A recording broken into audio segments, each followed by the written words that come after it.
แมวมาหาหมามาสู่แขกไม่ได้รับเชิญกับกลิ่นอายแห่งโชคชะตาที่เริ่มหมุนวนลูกหลานเฮ้ยในโลกที่กว้างใหญ่ขนาดนี้การที่สิ่งมีชีวิตเล็กๆอย่างแมวหรือหมาจะเดินทางมาหยุดอยู่ที่หน้าประตูบ้านใครสักคนมันไม่ใช่เรื่องบังเอิญหรอกนะยายจำได้แม่นสมัยยายยังเป็นเด็กตัวเล็กๆปู่ทวดท่านเคยกำชับนักหนาว่าเวลาเห็นสัตว์แปลกหน้าเข้าบ้านอย่าไปถลึงตาใส่หรืออย่าไปหยิบไม้กวาดมาไล่ส่งเดชเชียวล่ะเพราะเราไม่รู้เลยว่าสัตว์ตัวนั้นเขากำลังคาบข่าวสารอะไรมาบอกพวกเรากันแน่สัตว์พวกนี้มีจมูกที่ไวต่อกลิ่นอายของพลังงานที่คนเรามองไม่เห็นสัมผัสไม่ได้ด้วยประสาทสัมผัสหยาบๆโบราณท่านว่าแมวมาหาหมามาสู่มันมีความหมายที่ต่างกันราวกับฟ้ากับดินนะลูกลองนึกดูสิแมวเนี่ยเป็นสัตว์ที่มีจิตวิญญาณสูงลึกลับและมีความเป็นตัวของตัวเองอย่างยิ่งถ้าจู่ๆมีแมวเดินเข้ามาในบ้านนิ่งๆแล้วมานั่งจ้องหน้าเราด้วยตาใสแจ๋วเหมือนเขารู้จักเรามานานแสนนานท่านว่านั่นคือเทวดาท่านส่งบริวารมาตรวจตรากระแสบุญในบ้านเราแล้วนะแมวพวกนี้เขาสามารถรับรู้ได้ว่าในบ้านหลังนี้มีศีลมีธรรมไหมมีพลังงานที่เย็นหรือร้อนถ้าบ้านไหนใจร้อนเป็นไฟทะเลาะกันเช้าเย็นแมวจะอยู่ไม่ได้หรอกลูกมันจะเดินหนีหายไปแต่ถ้าบ้านไหนเย็นใจมีเมตตาแมวจะอยู่อย่างสงบและนำพาโชคลาภมาให้แบบที่เราไม่ทันตั้งตัวแต่ถ้าเป็นหมาแล้วก็เรื่องราวมันจะเข้มข้นขึ้นไปอีกระดับหมาเป็นสัตว์ที่สื่อถึงความซื่อสัตย์และการปกป้องการที่หมาต่างถิ่นวิ่งเข้าหาบ้านเราหรือมาขออาศัยด้วยมักจะเป็นเรื่องของเจ้ากรรมนายเวรที่ผูกพันกันมาหรือไม่ก็เป็นบริวารเก่าในชาติปางก่อนที่ตามมาขอพึ่งใบบุญเพื่อรับส่วนกุศลจากเรายายเคยเห็นมานักต่อนักแล้วบ้านไหนที่แล้งน้ำใจเห็นหมาหลงมาแล้วเอาน้ำร้อนราดหรือเอาไม้ไล่ตีสิ่งที่เจ้าบ้านทำไม่ใช่แค่การไล่สัตว์ตัวหนึ่งนะลูกแต่มันคือการผลักไสโชคลาภและวาสนาที่กำลังจะมาถึงให้หลุดลอยไปอย่างน่าเสียดายกุศโลบายที่คนโบราณท่านสอนไว้มันลึกซึ้งกว่าการแค่ให้เราเมตตาสัตว์นะลูกท่านกำลังสอนให้เราฝึกการต้อนรับและสังเกตความเปลี่ยนแปลงของจิตใจตัวเองลองถามตัวเองดูสิว่าตอนที่เห็นสัตว์พวกนี้เดินเข้ามาความรู้สึกแรกในใจเราคืออะไรคือความรำคาญใจหรือความสงสารเห็นใจนั่นแหละคือตัววัดระดับบุญในใจเราณขณะนั้นเลย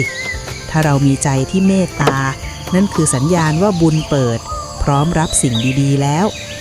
สมัยก่อนยายเคยเห็นบ้านไม้หลังเก่าที่ดูซบเซามากเจ้าของบ้านก็เป็นคนแก่เหงาๆคนหนึ่งวันดีคืนดีมีหมาสีน้ำตาลตัวหนึ่งเดินโซซัดโซเซมาล้มลงที่หน้าชานบ้านแกก็ไม่คิดอะไรมากเจียดข้าวในจานที่ตัวเองกินมาแบ่งให้มันกินไปน้ำตาไหลไปปรากฏว่าไม่ถึงเดือนลูกหลานที่หายหน้าหายตาไปนานกลับมาหาแกพร้อมเงินทองก้อนใหญ่แถมสุขภาพที่เคยเจ็บออดแอดก็กลับมาแข็งแรงอย่างปาฏิหาริย์นี่แหละลูกที่ยายจะบอกว่าสัตว์ที่มาสู่คือสัญญาณของการเปลี่ยนผ่านทางโชคชะตาแต่ลูกรู้ไหมว่าสิ่งที่น่ากลัวกว่าการที่เขาวิ่งเข้ามาหาคือการที่เขามาเพื่อเตือนภัยบางอย่างที่กำลังจะเกิดขึ้นภายในรั้วบ้านของเราเพราะแมวและหมามีสัญชาตญาณเตือนภัยที่แม่นยำกว่าเครื่องจักรชนิดไหนในโลกเสียอีกและในตอนต่อไปยายจะเล่าให้ฟังว่าสีขนของแมวที่เดินเข้าบ้านแต่ละสีมันบอกเหตุการณ์ล่วงหน้าได้แม่นยำอย่างกับตาเห็นเลยทีเดียวโดยเฉพาะแมวดำที่หลายคนหวาดกลัวยายจะบอกให้ว่ามันคือขุมทรัพย์ที่คนสมัยนี้มองไม่เห็นรหัสลับสีขนร่องรอยแห่งบุญที่แมวนำพามาฟังยายต่อละลูกเมื่อกี้ยายค้างไว้เรื่องสีขนของแมวใช่ไหมล่ะเรื่องนี้ไม่ใช่เรื่องเล่นๆเลยนะบันทึกในสมุดไทยโบราณท่านแบ่งแยกไว้ชัดเจนเหลือเกินว่าแมวแต่ละลักษณะที่เดินดุ่มๆเข้ามาในบ้านมันคือสัญลักษณ์แทนคำทำนายที่ต่างกันยายจะค่อยๆขยี้ให้ฟังทีละสีเผื่อวันหน้าวันหลังพวกเจ้าเจอแมวหลงมา จะได้รู้ว่าสวรรค์กำลังส่งสัญญาณอะไรมาให้เริ่มจากแมวที่มีสีขาวสะอาดทั้งตัวหรือที่โบราณเรียกว่าขาวมณีถ้าแมวตัวนี้เดินเข้ามาหาท่านถึงในบ้านยายบอกเลยว่านั่นคือลาภยศและชื่อเสียงกำลังจะมาเยือนบ้านไหนที่มีคนเจ็บป่วยอยู่แล้วมีแมวขาวมานอนเฝ้าหน้าประตูห้องท่านว่าอาการป่วยนั้นจะทุเลาลงเพราะพลังงานสีขาวคือพลังงานแห่งการปัดเป่าสิ่งชั่วร้ายเป็นตัวแทนของความสะอาดบริสุทธิ์และการได้รับการคุ้มครองจากเทวดาชั้นสูงแต่ถ้าเป็นแมวดำแล้วก็ลูกหลานสมัยนี้มักจะกลัวกันไปเองตามความเชื่อตะวันตกที่ว่ามันเป็นลางร้ายยายจะบอกให้เอาบุญนะลูกในตำราแมวไทยโบราณแมวดำที่เดินเข้าบ้านน่ะคือแมวเศรษฐีใช่นะลูกโดยเฉพาะแมวนิลรัตน์ที่ดำสนิทตั้งแต่ขนเล็บลิ้นไปจนถึงดวงตาที่มีประกายวาววับท่านว่านั่นคือตัวแทนของทรัพย์ในดินมันจะเข้ามาเพื่อคาบเอาความยากจนออกจากบ้านเราไปใครที่กำลังขัดสนเรื่องเงินทองแล้วมีแมวดำมาหาห้ามไล่เด็ดขาดนะลูกให้หาข้าวหาน้ำให้กินแล้วโชคลาภจากการเสี่ยงดวงหรือการค้าขายจะไหลมาเทมาอย่างน่าประหลาดใจยายเคยเห็นเพื่อนบ้านยายที่ติดหนี้พนันจนเกือบโดนยึดบ้านจู่ๆมีแมวดำหน้าตาซื่อๆเดินเข้ามานอนขวางบันไดทุกวันแกก็ใจดีแบ่งปลาทูให้กินไม่เกิน3 เดือนแกถูกรางวัลใหญ่จนปลดหนี้ได้หมดสิ้นนี่แหละแมวให้คุณของจริงส่วนแมวที่มีสีเหลืองนวลหรือสีทองท่านว่าคือการนำพาบริวารและมิตรสหายที่ดีมาให้ใครที่ทำงานแล้วโดนเพื่อนร่วมงานหักหลังบ่อยๆแล้วมีแมวสีทองมาคลอเคลียร์ที่ขานั่นคือสัญญาณว่าคนพาลจะถอยห่างและจะมีคนดีๆเข้ามาช่วยเหลืออุ้มชูในหน้าที่การงานแต่สิ่งที่ลึกซึ้งกว่าสีขนคือพฤติกรรมมันลูกเอ๋ยถ้าแมวที่เข้ามานั้นมาร้องคร่ำครวญเสียงโหยหวนผิดปกติในตอนกลางคืนหรือมาลับเล็บกับเสาบ้านที่เป็นเสาเอกจนเป็นรอยลึกอันนี้แหละที่ต้องระวังเพราะนั่นอาจไม่ใช่การนำโชคนะมันคือการเตือนถึงอาถรรพ์หรือความร้าวฉานของคนในครอบครัวที่กำลังจะเกิดขึ้นสัตว์เหล่านี้เขารับรู้ถึงแรงสั่นสะเทือนของความขัดแย้งได้ก่อนใครเพื่อนการที่เขามาแสดงออกแบบนั้นคือเขาอยากให้เราหันมาออมชอมและแก้ไขปัญหาในบ้านก่อนที่ทุกอย่างจะสายเกินไปกุศโลบายเรื่องแมวมหานี้ท่านสอนให้เราเป็นคนช่างสังเกตสิ่งรอบตัวและสังเกตใจตนเองเมื่อเราเริ่มมีความเมตตาต่อแมวที่หลงมาจิตใจเราจะเริ่มอ่อนโยนลงความโกรธความร้อนในบ้านก็จะลดลงตามไปด้วยและเมื่อบ้านร่มเย็นโชคลาภก็ตามมาเองตามธรรมชาตินี่คือความลับที่คนโบราณท่านซ่อนเอาไว้ในความเชื่อเรื่องสัตว์นำโชคลูกเอ๋ยแต่อย่าเพิ่งชะล่าใจไปว่ามีแค่แมวนะที่บอกเหตุได้เพราะหมาที่เดินเข้ามาสู่บ้านเราเขาก็มีวิธีบอกเหตุที่ระทึกขวัญไม่แพ้กันโดยเฉพาะพฤติกรรมการขุดดินในที่ที่ไม่ควรขุดหรือการที่เขามานั่งหอนในทิศที่ตรงกับห้องนอนเราเรื่องนี้มันเกี่ยวพันกับเจ้ากรรมนายเวรที่ตามมาทวงหนี้ชีวิตในรูปแบบของสัตว์สี่เท้าซึ่งในตอนต่อไปยายจะเล่าให้ฟังถึงเรื่องหมามาสู่ที่คนโบราณกลัวนักกลัวหนาแต่ถ้าแก้เคล็ดเป็นจะกลายเป็นกำแพงเหล็กคุ้มครองภัยให้เราได้อย่างอัศจรรย์สุนัขหลงทางกับพันธสัญญาหนี้กรรมข้ามภพชาติเรื่องที่ยายจะเล่าต่อไปนี้มันค่อนข้างจะลึกซึ้งและต้องใช้ใจฟังให้ดีนะเมื่อกี้ยายค้างเรื่องหมาที่เดินเข้ามาหาบ้านเราใช่ไหมล่ะในความเชื่อของคนโบราณท่านว่าไว้ว่าหมามาสู่เนี่ยมันไม่ใช่เรื่องของโชคลาภลอยๆเหมือนพวกแมวหรอกนะลูกแต่มันคือเรื่องของพันธสัญญาและหนี้กรรมที่ผูกพันกันมาอย่างเหนียวแน่นจนแกะไม่ออกลูกเคยสงสัยไหมว่า ทำไมหมาบางตัวถึงได้ยอมเดินลุยแดดลุยฝนข้ามน้ำข้ามทุ่งนามาเป็นกิโลเพื่อมาหยุดอยู่ที่หน้าบ้านหลังนี้หลังเดียวทั้งที่ตลอดทางที่มันเดินผ่านน่ะมีบ้านคนรวยบ้านหลังใหญ่โตที่น่าจะมีอาหารดีๆให้กินตั้งมากมายแต่มันกลับไม่ฉายตามองมันกลับมานั่งรอคนธรรมดาอย่างเราที่หน้าประตูบ้านด้วยแววตาที่เหมือนจะบอกว่าในที่สุดข้าก็หาท่านเจอในทางจิตวิญญาณที่คนเฒ่าคนแก่ท่านสอนยายมาท่านว่าสุนัขที่หลงเข้ามาในบ้านมักจะเป็นบริวารเก่าหรือญาติที่ล่วงลับไปแล้วแต่จิตยังมีความห่วงใยยังมีหนี้สินที่ยังชดใช้กันไม่หมดในชาติก่อนจิตดวงนั้นจึงต้องมาปฏิสนธิในภพภูมิเดรัจฉานเพื่อกลับมาดูแลหรือกลับมาขอส่วนบุญจากเจ้าของเดิมอีกครั้งถ้าจู่ๆมีหมามาหาที่บ้านแล้วมันมีท่าทางเกรงใจเราเป็นพิเศษไม่เห่าพร่ำเพรื่อแววตาดูเศร้าแต่มีความจงรักภักดีอย่างเปี่ยมล้น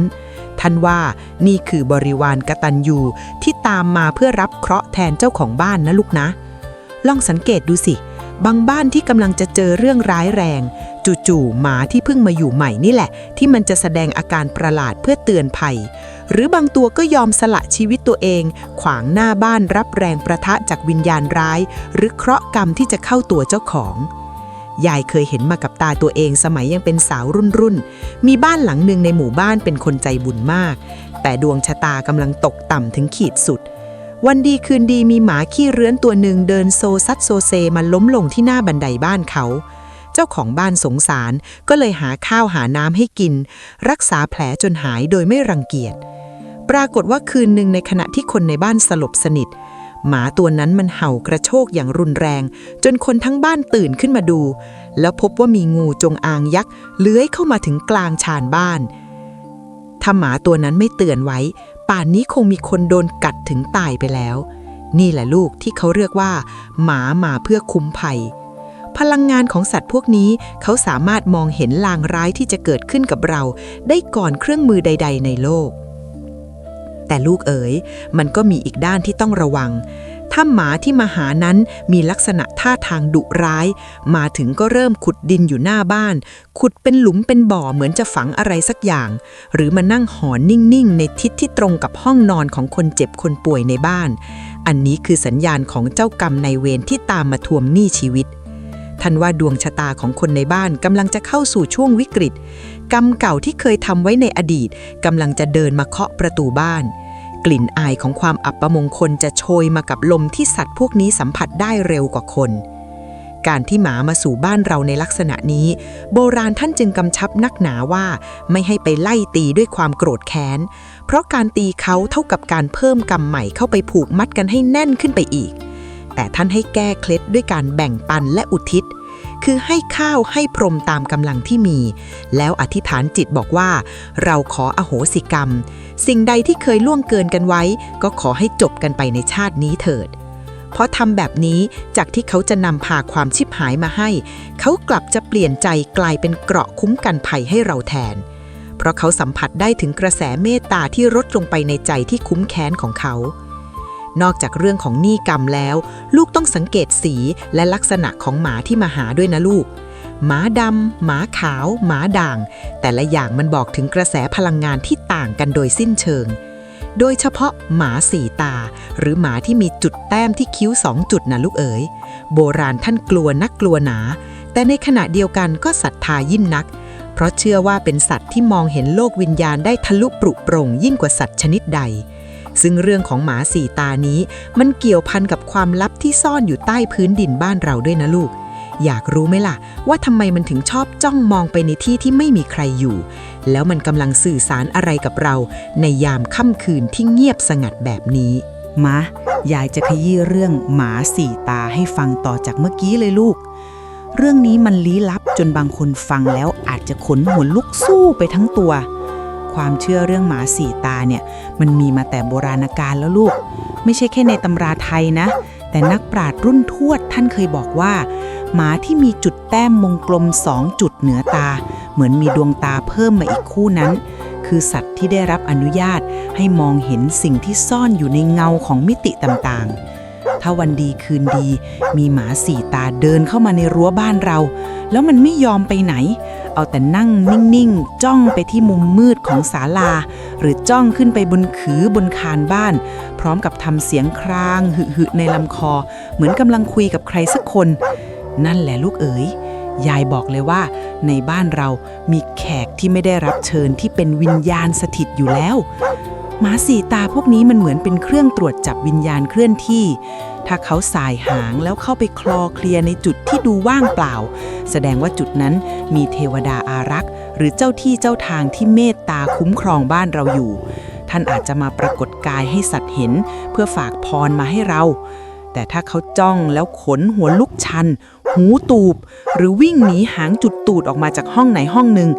ยายเตือนไว้เลยว่าต้องรีบทำบุญบ้านด่วนเพราะพลังงานที่ซอกซอนอยู่ตรงนั้นมันรุนแรงและเป็นอันตรายต่อขวัญและกำลังใจของคนในบ้านสัตว์พวกนี้เขามาเพื่อเตือนให้เรารู้ตัวก่อนจะสายคนโบราณท่านสอนว่าเมื่อหมาสี่ตามาสู่บ้านอย่าไปพยายามจ้องตามันนานในยามวิกาลเพราะจิตของเราอาจจะถูกดึงเข้าไปในคลื่นความถี่เดียวกับมันแล้วเราอาจจะพลอยเห็นในสิ่งที่มันเห็นไปด้วยซึ่งบางครั้งหัวใจคนเรามันไม่แข็งแรงพอจะรับภาพเหล่านั้นได้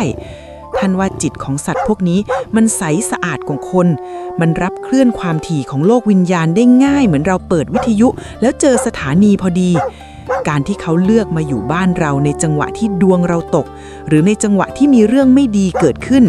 นั่นคือเขากำลังมาช่วยแบ่งเบาพลังงานลบเหล่านั้นนะลูกเขาจะคอยนอนทับจุดที่เป็นทางผ่านของผีหรือทางสามแพร่งเล็กๆในบ้านเพื่อไม่ให้สิ่งเหล่านั้นเข้ามาวุ่นวายกับเจ้าของบ้านได้ง่ายๆยายจำได้มีเรื่องเล่าจากสมัยยายยังสาวๆมีตาคนหนึ่งแกเป็นคนปากจัดชอบด่าทอเทวดาฟ้าดินไม่เชื่อเรื่องบาปบุญคุณโทษวันหนึ่งแกเจอหมาสี่ตาจรจัดแกก็เตะถีบมันขจัดขจายไล่มันเหมือนเป็นเสนียดบ้านปรากฏว่าคืนนั้นแกเห็นเงาดำๆขนาดใหญ่นั่งทับอกแกจนหายใจไม่ออกพอแกจะร้องเรียกใครก็ไม่มีเสียงออกมาจากลำคอในเสี้ยววินาทีที่แกกำลังจะขาดใจหมาสี่ตาตัวนั้นแหละที่แกเคยขับไล่มันกลับวิ่งมาเห่ากรันโชกอย่างบ้าคลั่งที่หน้าต่างห้องนอนแกจนเงาดำนั้นตกใจแล้วจางหายไปเช้ามาแกถึงกับต้องคลานไปกราบขอขมาหมาตัวนั้นแล้วรับเลี้ยงมันอย่างดีจนมันตายไปตามอายุไขนี่แหละลูกความกตัญญูของสัตว์มันยิ่งใหญ่เกินกว่าที่มนุษย์จะคาดคิดอีกอย่างหนึ่งที่ลูกต้องสังเกตให้ดีนะคือเรื่องการหอนของหมาที่มาอยู่ใหม่ถ้าหมามาอยู่บ้านแล้วชอบหอนในช่วงเวลาโผล่เพลยามที่แสงอาทิตย์กำลังจะลับขอบฟ้าหรือที่เขาเรียกกันว่าหมาหอนรับส่งวิญญาณท่านว่าช่วงนั้นประตูเมืองนรกเปิดกว้างสัตว์พวกนี้เขาเห็นดวงจิตที่กำลังเดินทางผ่านไปมาเพื่อรอการไปอุบัติใหม่ถ้าเขาหอนต่อๆกันเป็นทอดๆแสดงว่ามีวิญญาณกำลังเดินผ่านหน้าบ้านเราไปเป็นขบวนใหญ่แต่ถ้าเขามาหอนนิ่งๆอยู่ที่หน้าประตูบ้านเราบ้านเดียวหันหน้าเข้าหาบ้านอันนี้ต้องระวังเรื่องสุขภาพของผู้ใหญ่ในบ้านให้ดีนะเพราะอาจมีสัญญาณของความสูญเสียที่กำลังจะมาเยือนแต่กุศโลบายที่แท้จริงของเรื่องนี้คืออะไรลูกรู้ไหมลูกมันคือการสอนให้คนเราตื่นรู้และไม่ประมาทกับชีวิตสัตว์พวกนี้คือเครื่องเตือนสติให้เราหันมาเช็คพลังงานในบ้านเช็คความสัมพันธ์ของคนในครอบครัวและเช็คศีลธรรมในใจเราเองว่าเรายังสะอาดพอที่เทวดาจะคุ้มครองไหมหรือเราเริ่มมืดบอดจนสัตว์ต้องออกมาเตือนภัยด้วยชีวิตแล้วนอกจากเรื่องวิญญาณแล้วนะลูกเรื่องทิศทางที่แมวหรือหมาเดินเข้ามาในบ้านครั้งแรกก็สำคัญไม่แพ้กันเลยนะถ้าเขาเดินมาจากทิศตะวันออกจะเป็นมงคลแบบหนึ่งถ้ามาจากทิศตะวันตกจะเป็นอีกอย่างหนึ่งซึ่งเรื่องทิศทางของสัตว์นำโชคนี่แหละที่จะเป็นตัวชี้วัดว่าบุญที่กำลังจะเปิดเผยนั้นมันจะมาในรูปแบบของเงินทองลาภลอยหรือจะมาในรูปแบบของวาสนาบารมีกันแน่เดี๋ยวตอนหน้ายายจะมาเจาะลึกเรื่องทิศและเวลาที่สัตว์เข้าบ้านให้ฟังกันต่อรับรองว่ามันจะช่วยให้ลูกอ่านดวงชะตาตัวเองได้แม่นยำขึ้นเยอะเลยเหรอลูกเอ๋ยทิศทางชะตาฟ้ากำหนดและยามเวลาที่สัตว์สื่อสารขยับเข้ามาใกล้ๆอีกนิดสิลูกหลานเอ๋ยเรื่องที่ยายจะบอกต่อไปนี้ มันเป็นเคล็ดวิชาที่คนสมัยก่อนท่านสังเกตจนกลายเป็นตำราที่แม่นยำยิ่งกว่าเข็มทิศซะอีกเมื่อกี้ยายค้างไว้เรื่องทิศทางใช่ไหมล่ะเวลาที่มีสัตว์อย่างแมวหรือหมาเดินดุ่มๆเข้ามาในรั้วบ้านเราเนี่ยอย่ามัวแต่ตื่นเต้นจนลืมดูว่าเขาเดินมาจากทางทิศไหนและพระอาทิตย์อยู่ตรงไหนของฟ้าพระอาทิตย์และเวลามันคือรหัสลับที่จะบอกเราว่าสัญญาณบุญหรือกรรมที่เขากำลังนำมาส่งนั้นมันจะสำฤทธิ์ผลเมื่อไหร่และส่งผลกับใครในบ้านมากที่สุดลูกจำคำยายไว้ให้มั่นนะถ้าจู่ๆมีแมวหรือหมาเดินเข้ามาจากทางทิศตะวันออกซึ่งเป็นทิศของแสงสว่างและดวงอาทิตย์อุทัยโบราณท่านว่าเป็นมงคลอันสูงสุดท่านว่าสัตว์ตัวนั้นเป็นผู้นำสารแห่งความเจริญใครที่กำลังตกงานหรือรอข่าวดีเรื่องเลื่อนขั้นเลื่อนตำแหน่งหากสัตว์เดินมาจากทิศนี้ในยามเช้าเตรียมตัวรับข่าวดีได้เลยภายใน7 วัน 15 วันเพราะทิศตะวันออกคือพลังงานของธาตุไฟที่เริ่มจุดประกายความสำเร็จที่เคยติดขัดเหมือนมีกำแพงกั้นจะเริ่มคลายตัวออกอย่างน่าประหลาดแต่ถ้าเขาเดินมาจากทางทิศตะวันตกในช่วงที่พระอาทิตย์กำลังจะลาลับขอบฟ้าแล้วก็อันนี้ต้องใช้ใจพิจารณาให้หนักหน่อยนะลูกทิศตะวันตกคือทิศของคนตายหรือทิศที่พลังงานเริ่มมอดดับถ้ามีหมามาสู่จากทิศนี้ในยามโปรเพลท่านว่าอาจจะเป็นการเตือนเรื่องสุขภาพของคนแก่คนเฒ่าในบ้านหรืออาจจะมีเรื่องเก่าๆความลับเก่าๆที่เราเคยปกปิดไว้จะถูกขุดคุยขึ้นมาให้ปวดหัวแต่ลูกเอ๋ยอย่าเพิ่งตกใจไปนะ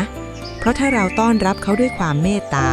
ให้ข้าวให้น้ำอธิษฐานจิตดีๆสัตว์ที่มาจากทิศนี้จะกลายเป็นผู้รับเคราะห์แทนเขาจะมาซับเอาพลังงานด้านลบของทิศตะวันตกไม่ให้เข้าถึงตัวคนในบ้านเหมือนเขามาเป็นเกราะกำบังให้เรานั่นแหละส่วนใครที่เจอสัตว์เดินมาจากทางทิศเหนืออันนี้คือลาภลอยล้วนๆเลยลูกทิศเหนือคือทิศของธาตุน้ำและความร่มเย็นถ้าเป็นแมว3 สีเดินนวยหนาดมาจากทิศเหนือนะยายบอกเลยว่าบ้านนั้นจะมีโชคลาภแบบไม่คาดฝันเงินทองที่เคยโดนหยิบยืมไปแล้วเงียบหายไปนานแสนนานอาจจะได้คืนมาอย่างอัศจรรย์หรืออาจจะได้โชคจากทางไกลมีญาติสนิทมิตรสหายนำข่าวดีมาถึงหน้าประตูบ้านถึงหน้าประตูเลยเวลาที่เขาปรากฏตัวก็สำคัญไม่แพ้กันนะลูกถ้าเขามาในช่วงเช้าตรู่จนถึงก่อนเที่ยงท่านว่าคือบุญใหม่ที่เราเพิ่งสร้างมาส่งผลสะท้อนกลับมาให้เห็นแต่ถ้ามาหลังเที่ยงคืนไปจนถึงตี 3อันนี้แหละที่ลึกลับที่สุดและเพราะช่วงเวลานี้ประตูโลกวิญญาณมันบางเบาที่สุดสัตว์ที่มาในช่วงนี้มักจะเป็นวิญญาณบรรพบุรุษที่ไปเกิดใหม่ในภพภูมิเดรัจฉานแล้วทนความคิดถึงไม่ไหวหรือเป็นห่วงลูกหลานที่กำลังจะเผชิญหน้ากับวิกฤตชีวิตเลยต้องรีบมาปรากฏตัวเพื่อเป็นลางบอกเหตุให้เราตื่นตัวยายเคยเจอเหตุการณ์หนึ่งสมัยยังอยู่บ้านไม้ริมน้ำมีหมาสีน้ำตาลแดงตัวหนึ่งเดินเข้ามาในบ้านตอนตี 2เป๊ะเลยมันมานั่งหอนอยู่ที่หน้าประตูบ้านหันหน้าไปทางทิศใต้เจ้าของบ้านตื่นมาเห็นก็โมโหจะเอาไม้ไล่ตีเพราะคิดว่ามันมาส่งเสียงรำคาญแต่โชคดีที่มีผู้เฒ่าผู้แก่ท่านห้ามไว้ท่านบอกว่าดูสิมันหอนเตือนอะไรปรากฏว่าเช้ามืดวันนั้นเองเกิดไฟไหม้ที่บ้านถัดไปทางทิศใต้จริงๆและลมกำลังพัดเปลวไฟมาทางบ้านหลังนี้พอดีเพราะหมาตัวนั้นแท้ๆที่ทำให้คนในบ้านตื่นตัวและเตรียมรับมือได้ทันทิศและเวลาจึงไม่ใช่เรื่องบังเอิญนะมันคือภาษาของจักรวาลที่สื่อสารผ่านลมหายใจของสัตว์เหล่านี้ลูกเห็นไหมว่าเพียงแค่สังเกตทิศทางและเวลาเราก็พอจะเดาทางลมของชีวิตได้แล้วแต่มันยังมีอีกเรื่องหนึ่งที่ลึกซึ้งกว่านั้นคือการที่สัตว์พวกนี้ไม่ได้มาเพื่อมาอยู่เฉยๆแต่มักจะนำเอาของกำนันแปลกๆมาทิ้งไว้ให้เราหรือบางตัวก็แสดงพฤติกรรมประหลาดโดยการไปขุดคุ้ยสิ่งของบางอย่างที่ซ่อนอยู่ใต้ดินเรื่องนี้แหละลูกที่จะเปิดเผยความจริงของกรรมเก่าที่ฝังรากลึกอยู่ในที่ดินของเจ้าบ้านอย่างชัดเจนที่สุด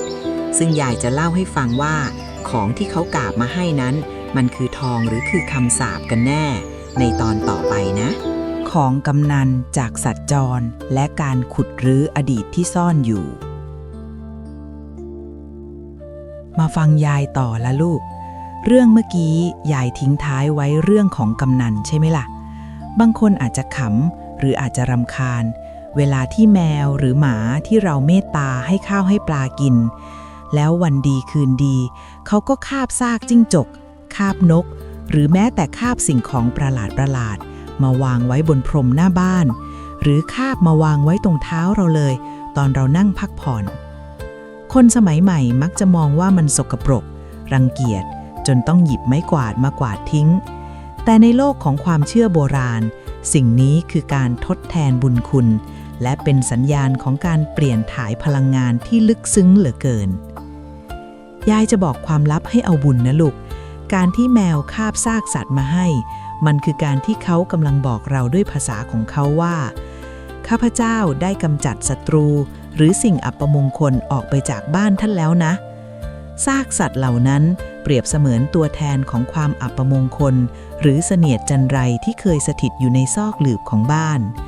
เมื่อแมวที่มีพลังงานบริสุทธิ์ไปจับมันมาได้แล้วนำมาให้เรานั่นคือการสื่อสารว่าบ้านหลังนี้ได้รับการทำสะอาดทางพลังงานเรียบร้อยแล้วท่านให้เรากล่าวคำขอบคุณเขาเบาๆในใจแล้วนำซากนั้นไปฝังดินเสียอย่าไปด่าทอหรือแสดงท่าทีรังเกียจประหนึ่งว่าเขาทำเรื่องเลวร้ายเพราะจะทำให้เสียน้ำใจและเป็นการผลักไสสิริมงคลที่เขากำลังพยายามนำมามอบให้ส่วนหมามาสู่นั้นของกำนันของเขาอาจจะไม่ใช่ซากสัตว์เสมอไปแต่เป็นพฤติกรรมการขุดลูกเคยสังเกตไหมว่าทำไมหมาบางตัวมาอยู่บ้านเราแล้วไม่ชอบนอนนิ่งๆในที่ที่เราจัดไว้ให้แต่ชอบไปขุดดินอยู่ใต้ต้นไม้ต้นเดิมซ้ำๆหรือขุดตรงมุมกำแพงบ้านหลังหนึ่งเหมือนจะเอาอะไรออกมาให้ได้โบราณท่านว่าดินบอกกรรมการที่หมาขุดดินในทิศทางเฉพาะเจาะจง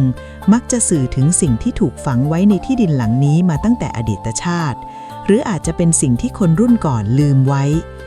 บางทีอาจจะเป็นกระดูกคนตายที่เคยทับถมกันมานานหรือเป็นของมีคมที่เคยถูกฝังเพื่อทำคุณไสยใส่เจ้าของบ้านคนเก่าพลังงานพวกนี้คนธรรมดามองไม่เห็นหรอกลูก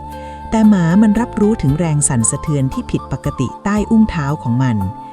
การที่มันขุดคือการพยายามจะปลดปล่อยหรือเตือนให้เราได้รู้ว่ามีสิ่งที่ติดค้างอยู่ใต้ฝ่าเท้าเรานะถ้าเราเพิกเฉยความร้อนรุ่มดูดินจะส่งผลให้คนในบ้านเจ็บป่วยแบบหาสาเหตุไม่ได้หรือโชคลาภที่ควรจะเข้าบ้านก็ติดแงกอยู่อย่างนั้นเพราะมีของอัปมงคลขวางทางน้ำอยู่เหมือนมีตะกอนมาอุดตันท่อบุญยายจำได้ดีมีเศรษฐีใหม่คนหนึ่งซื้อที่ดินเก่าสร้างคฤหาสน์ใหญ่โตแต่จู่ๆก็มีหมาจรตรักท่าทางสกปรกมาขุดดินที่หน้าบ้านทุกวันขุดจนเป็นหลุมลึกเศรษฐีคนนั้นจะเอาปืนยิงมันด้วยซ้ำเพราะกลัวบ้านสวยๆจะเลอะเทอะแต่เมียเขาห้ามไว้แล้วลองจ้างคนงานมาขุดตามที่หมาบอกปรากฏว่าขุดลงไปไม่ถึงเมตรเจอไหโบราณที่ข้างในเต็มไปด้วยเศษเหล็กสนิมเคราะห์ที่ผูกผ้าสามสีแบบโบราณไว้นั่นแหละคือยันสาปแช่งที่คนโบราณทำไว้ไม่ให้ใครมาอยู่ได้ร่มเย็นพอขุดขึ้นมาทำพิธีถอนอาถรรพ์เท่านั้นล่ะลูกเอ๋ยธุรกิจของเศรษฐีคนนั้นที่กำลังจะเจ๊งแหล่มีเจ๊งแหล่กลับฟื้นตัวรุ่งเรืองยิ่งกว่าเดิมอย่างเหลือเชื่อเรื่องนี้สอนให้รู้ว่าสัตว์ที่มาหาเราเขาไม่ได้มาเพื่อพึ่งพิงเราเพียงฝ่ายเดียวแต่เขามาเพื่อเยียวยาและบอกทางให้เราพ้นจากบ่วงกรรมที่เคยมองไม่เห็นและที่น่าอัศจรรย์ไปกว่านั้นคือเรื่องของสัตว์เปลี่ยนนิสัยลูกเคยเห็นไหม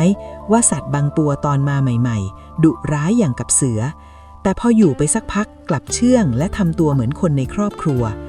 การเปลี่ยนแปลงนี้แหละคือจุดเริ่มต้นของบุญใหญ่ที่กำลังจะเปิดเผยแต่ลูกรู้ไหมว่าสิ่งที่สัตว์แสดงออกผ่านแววตามันมีความลับซ่อนอยู่ลึกกว่านั้นซึ่งยายจะเล่าเรื่องแววตาที่สะท้อนเงาอดีตให้ฟังในตอนหน้านะลูกว่าทำไมเราถึงไม่ควรจ้องตาสัตว์ในยามวิกาล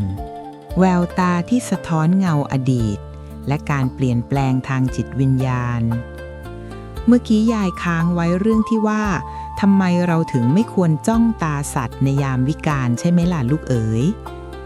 ในทางโบราณท่านว่าดวงตาเป็นหน้าต่างของดวงใจแต่นั่นไม่ได้ใช้แค่กับคนเราหรอกนะกับแมวที่มาหาหมาที่มาสู่แววตาของพวกเขานี่แหละคือสมุดบันทึกกรรมที่มีชีวิตและลมหายใจที่ชัดเจนที่สุดหากลูกลองสังเกตดูให้ดี เวลาที่สัตว์พวกนี้หลงเข้ามาในบ้านใหม่ๆแววตาของเขาจะเต็มไปด้วยความหวาดระแวงบางตัวตาจะขุ่นมัวดูเศร้าส้อยเหมือนแบกโลกทั้งใบไว้บนบ่าเล็กๆนั่นคือสัญญาณว่าเขาแบกรับวิบากกรรมมาหนักหนาเหลือเกินในชาติภพนี้แต่ลูกรู้ไหมว่าปาฏิหาริย์แห่งเมตตาธรรมมันยิ่งใหญ่แค่ไหนเมื่อลูกเลี้ยงดูเขาด้วยความรักที่บริสุทธิ์ให้ข้าวให้น้ำด้วยใจที่เมตตาวันหนึ่งลูกจะสังเกตเห็นว่าแววตาที่เคยหม่นแสงนั้นกลับเริ่มใสกระจ่างขึ้นมามีประกายของความสุขและสติปัญญาที่สื่อสารกับเราได้โดยไม่ต้องใช้คำพูดท่านว่านี่คือมหากุศลที่เกิดขึ้นในรั้วบ้านของลูกแล้วนะ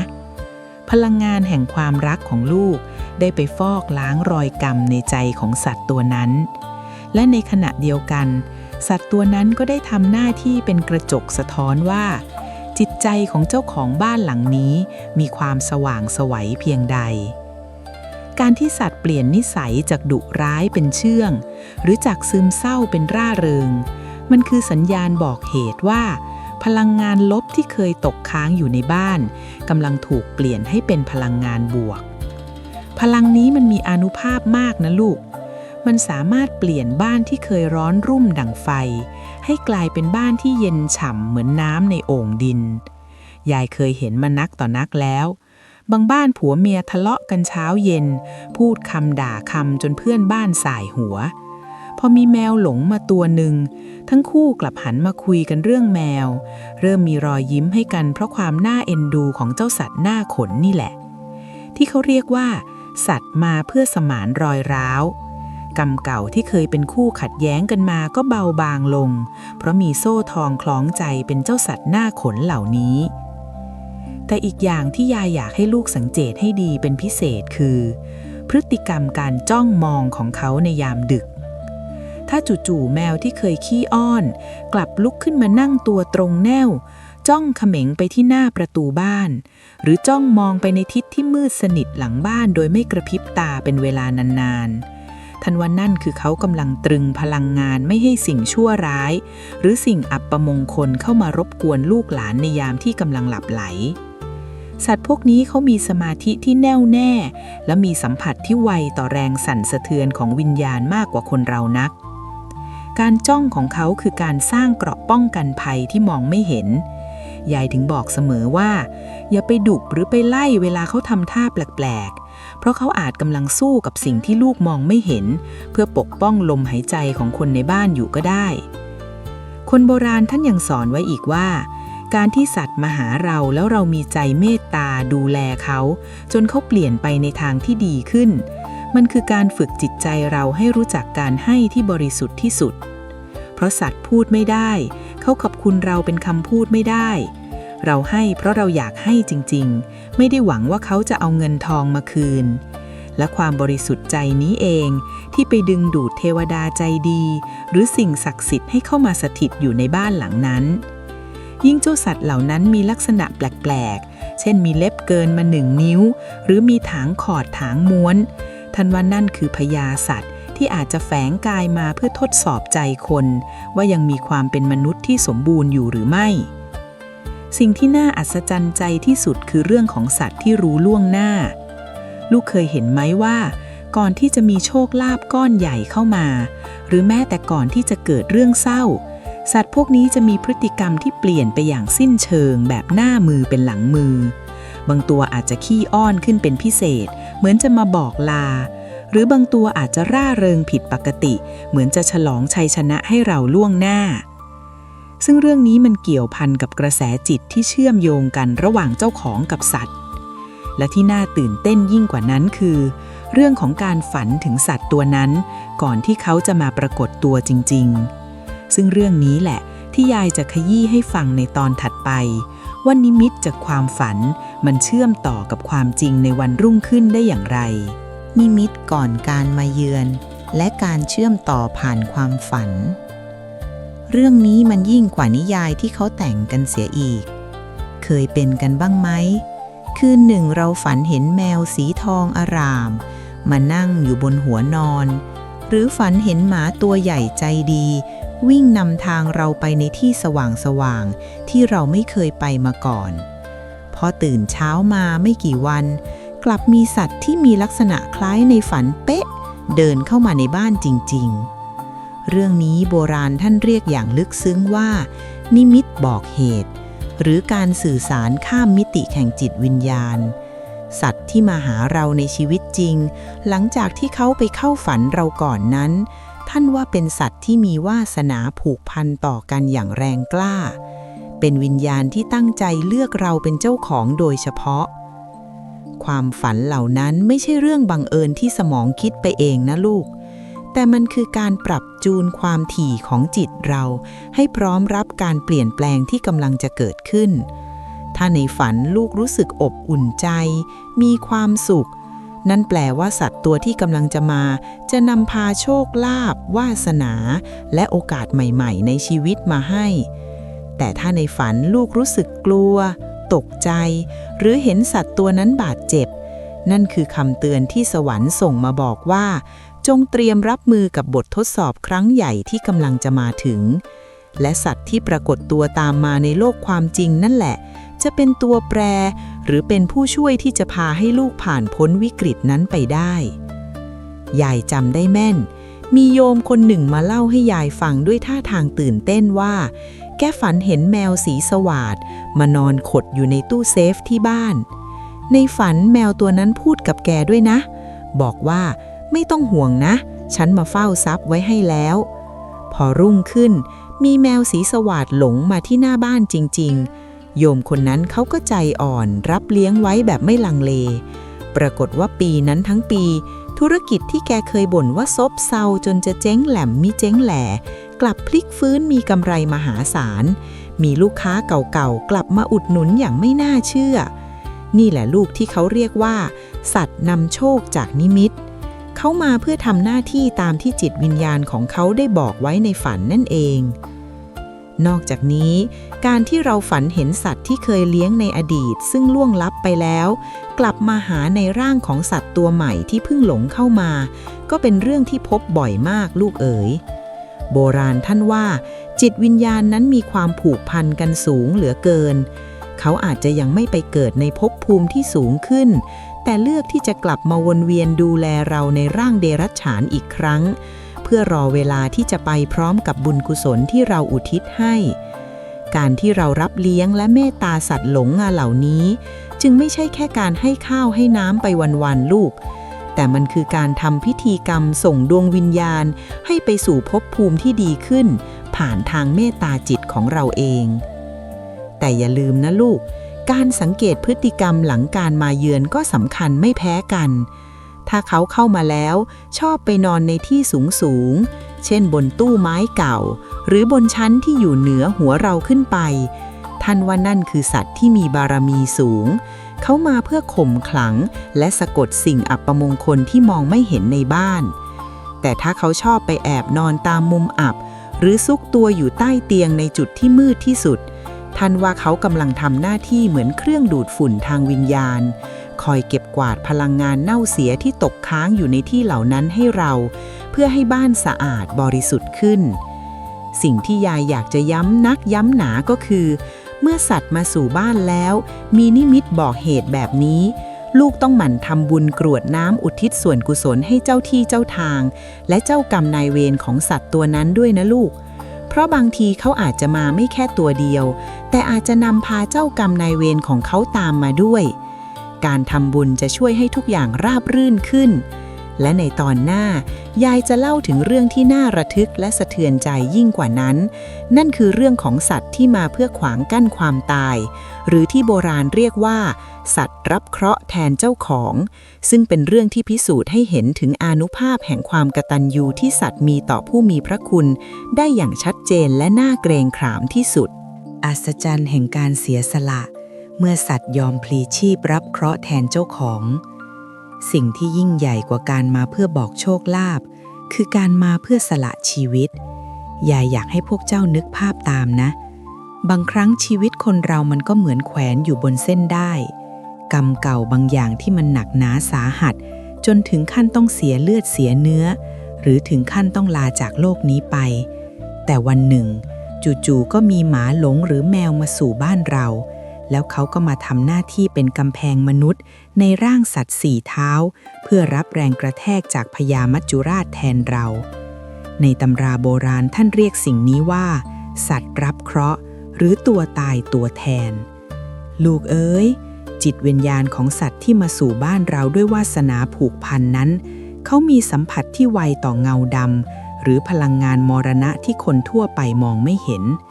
ถ้าในดวงชะตาของเจ้าของบ้านกำลังจะถึงคาดหรือมีเคราะห์ร้ายแรงที่ภาษาพระท่านเรียกว่าวิบากกรรมตามทัน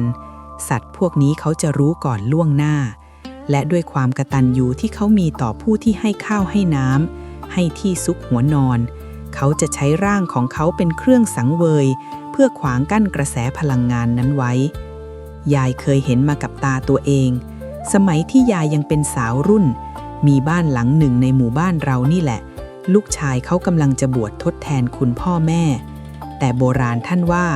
มารมักไม่มีในที่ที่ไม่มีบุญคือยิ่งจะทำบุญใหญ่เคราะห์กรรมก็ยิ่งจะตามทวงในช่วงอาทิตย์ก่อนวันแห่นาคมีหมาจรจัดสีน้ำตาลแดงตัวหนึ่งเดินโซซัดโซเซเข้ามาในบ้านหลังนั้นเจ้าของบ้านเขาก็เมตตาหาข้าวปลาให้กินตามปกติแต่คืนหนึ่งก่อนวันแห่นาคหมาตัวนั้นมันเห่ากันโชกไปทางหน้าต่างห้องนอนของนาคอย่างบ้าคลั่งเห่าเหมือนเห็นศัตรูคู่อาฆาตแล้วจู่ๆมันก็วิ่งพรวดพลาดออกไปที่ถนนหน้าบ้านในจังหวะที่มีรถ10 ล้อวิ่งผ่านมาพอดีมันกระโดดเข้าไปใต้ล้อรถเสียชีวิตทันทีในที่เกิดเหตุทั้งที่ปกติมันเป็นหมาที่ระแวดระวังรถมากคนในบ้านตกใจมากแต่ก็ทำได้เพียงนำซากมันไปฝังแต่ลูกรู้ไหมว่าในคืนนั้นเอง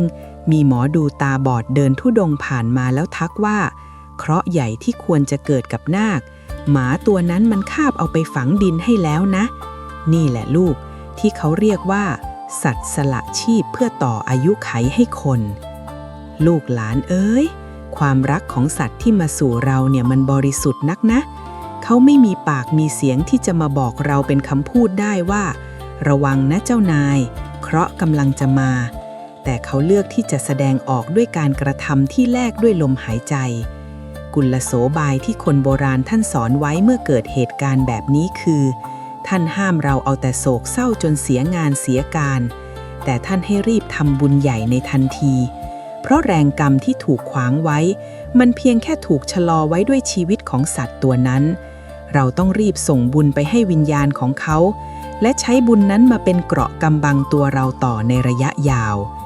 การที่สัตว์ตายกระทันหันในบ้านหลังจากที่เขาเพิ่งมาอยู่ได้ไม่นานหรือตายในวันที่เรากำลังจะเดินทางไกลให้ลูกเอะใจไว้เลยว่าเขาได้รับเคราะห์แทนเราไปแล้วนอกจากเรื่องการตายแล้ว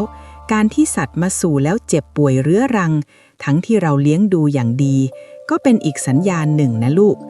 ท่านว่าเขามาเพื่อดูดซัดพลังงานเน่าเสียในที่ดินหรือในตัวเจ้าของบ้านสังเกตดูสิบางคนพอเลี้ยงหมาหลงมาแล้วตัวเองที่เคยป่วยออดแอดกลับหายวันหายคืนแต่เจ้าหมาตัวนั้นกลับสู้ผอมลงเรื่อยๆหรือเป็นโรคที่หาสาเหตุไม่ได้พลังงานที่สื่อกันระหว่างคนกับสัตว์มันลึกซึ้งกว่าที่เราคิดสัตว์เขาเหมือนเป็นเครื่องฟอกอากาศทางจิตวิญญาณเขาเอาความทุกข์ของเราไปเก็บไว้ที่ตัวเขาเพื่อให้เรามีแรงสู้ชีวิตต่อไปแต่ลูกหลานอย่าได้นิ่งนอนใจไปนะเพราะเมื่อสัตว์สละแรงกายแรงใจให้เราขนาดนี้แล้วสิ่งที่เราต้องทำคือการอุทิศบุญกุศลให้เขาอย่างต่อเนื่องการทำบุญสุนทานทุกครั้งให้เอ่ยชื่อถึงเขาด้วยบอกว่าขอบใจที่มาดูแลกันสิ่งนี้จะช่วยให้ดวงวิญญาณของเขาไปสู่ภพภูมิที่ดีขึ้นไม่ต้องกลับมาเกิดเป็นสัตว์เดรัจฉานอีกและที่น่าอัศจรรย์ใจยิ่งกว่านั้นคือเรื่องของสัตว์ที่อยู่ยงคงกระพันเพื่อเฝ้าทรัพย์บางตัวเขาไม่ได้มาเพื่อตายแทนอย่างเดียวแต่เขามาเพื่อบอกจังหวะชีวิตผ่านท่าทางการย่างก้าวและเสียงร้องซึ่งเรื่องนี้มันเป็นเคล็ดลับการดูโชคลาภที่คนโบราณท่านหวงแหนนัก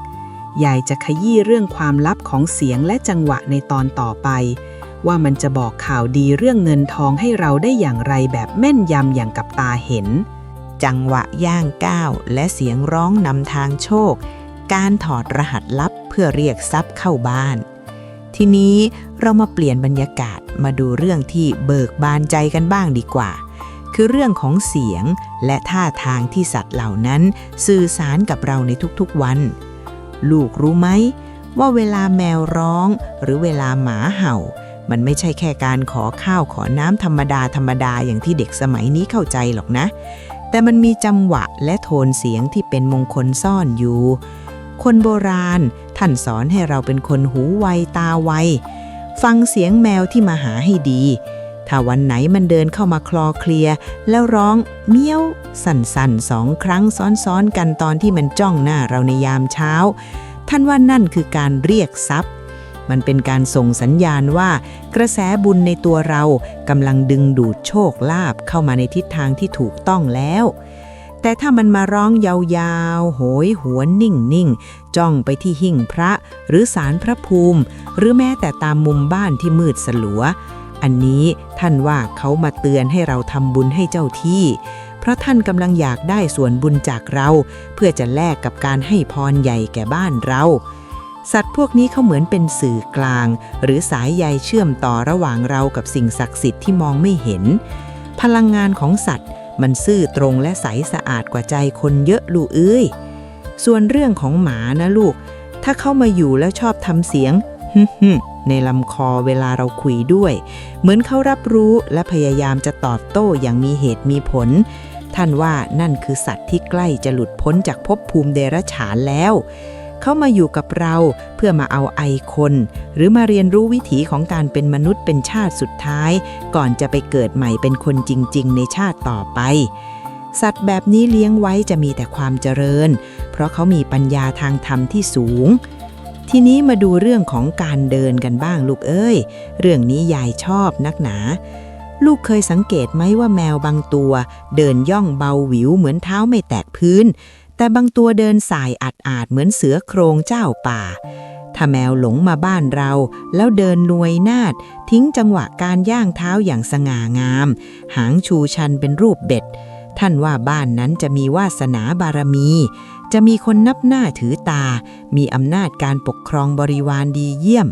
แต่ถ้าเป็นหมาที่เข้ามาแล้วชอบวิ่งร่าเริงไปรอบบ้านแต่เท้าของเขามักจะหยุดที่ตำแหน่งเดิมซ้ำๆเช่นชอบไปนอนทับตรงธรณีประตูหรือไปขุดดินตรงมุมกำแพงทิศตะวันออกบ่อยๆนั่นแหละลูกคือการชี้จุดว่าพลังงานความมั่งคั่งมันรวมตัวอยู่ตรงไหนยายจำได้ดีมีเศรษฐีคนหนึ่งในเมืองเก่าแกรักหมามากแกรับหมาจรจัดท่าทางมอมแมมมาเลี้ยงตัวหนึ่งหมาตัวนี้แปลกมากมันไม่ค่อยชอบกินของแพงๆแต่มันชอบไปนอนทับกระเป๋าตังค์ของเศรษฐีคนนั้นทุกครั้งที่แกวางไว้บนโต๊ะทำงานเศรษฐีแกก็บ่นปนเอ็นดูนะแต่ปรากฏว่าตั้งแต่นั้นมาธุรกิจของแกไม่เคยมีปัญหาเรื่องกระแสเงินสดเลยเงินที่ใครเคยโกงไปก็ได้คืนมาอย่างประหลาดนี่แหละที่เขาเรียกว่าสัตว์เฝ้าทรัพย์เขาไม่ได้มาเพื่อขอส่วนบุญเราอย่างเดียวแต่เขามาเพื่อดูแลรักษาความมั่งคั่งให้เราด้วยการใช้ร่างกายของเขาปิดรูรั่วของโชคลาภกุศโลบายที่ซ่อนอยู่ในการสังเกตเสียงและท่าทางนี้คือการสอนให้คนเราเป็นคนละเอียดละออเมื่อเราใส่ใจสัตว์ตัวเล็กๆได้เราก็จะเริ่มใส่ใจความรู้สึกของคนรอบข้างเริ่มสังเกตความเปลี่ยนแปลงของดินฟ้าอากาศและนั่นคือคุณสมบัติของผู้ที่จะประสบความสำเร็จในชีวิตลูกเอ้ยความเมตตาต่อสัตว์มันจึงเป็นการขัดเกลาจิตใจให้เราพร้อมรับบุญใหญ่ที่กำลังจะเดินทางมาถึงแต่อย่าเพิ่งคิดว่าโชคลาภจะมาแค่ในรูปแบบของเงินทองนะลูกนะเพราะบางครั้งสัตว์ที่มาสู่เขานำเอาบริวารหรือนำเอาการขยายตัวของครอบครัวมาให้ด้วยซึ่งเรื่องของสัตว์ที่พาเพื่อนมาหาหรือมาคลอดลูกในบ้านเราเนี่ยมันมีความลับเรื่องเครือข่ายแห่งบุญบารมีที่น่าทึ่งยิ่งกว่าเดิมอีกซึ่งยายจะเล่าให้ฟังในตอนหน้าว่าถ้าสัตว์พาพวกพ้องมาหามันหมายถึงโชคลาภจะคูณ2หรือกรรมจะซับซ้อนขึ้นกันแน่บริวารที่พ่วงพ้นและเครือข่ายแห่งกระแสบุญเมื่อกี้ยายค้างไว้เรื่องที่สัตว์ไม่ได้มาแค่ตัวเดียวหรือการที่เขาเลือกบ้านเราเป็นที่ถือกำเนิดชีวิตใหม่ใช่ไหมและลูกเอ๋ยในทางโบราณท่านว่าสัตว์พ่วง หรือการที่แมวหลงมาแล้วมาคลอดลูกในรั้วบ้านหรือหมาที่เดินเข้าบ้านมาพร้อมกับพาเพื่อนฝูงที่เป็นหมาจรด้วยกันมาอยู่ด้วยสิ่งนี้ไม่ใช่แค่เรื่องบังเอิญที่สัตว์หาที่ปลอดภัยหรอกนะแต่มันคือสัญญาณของการขยายตัวแห่งบารมีในบ้านหลังนั้นอย่างเห็นได้ชัดที่สุดคนโบราณท่านสอนยายมาเสมอว่า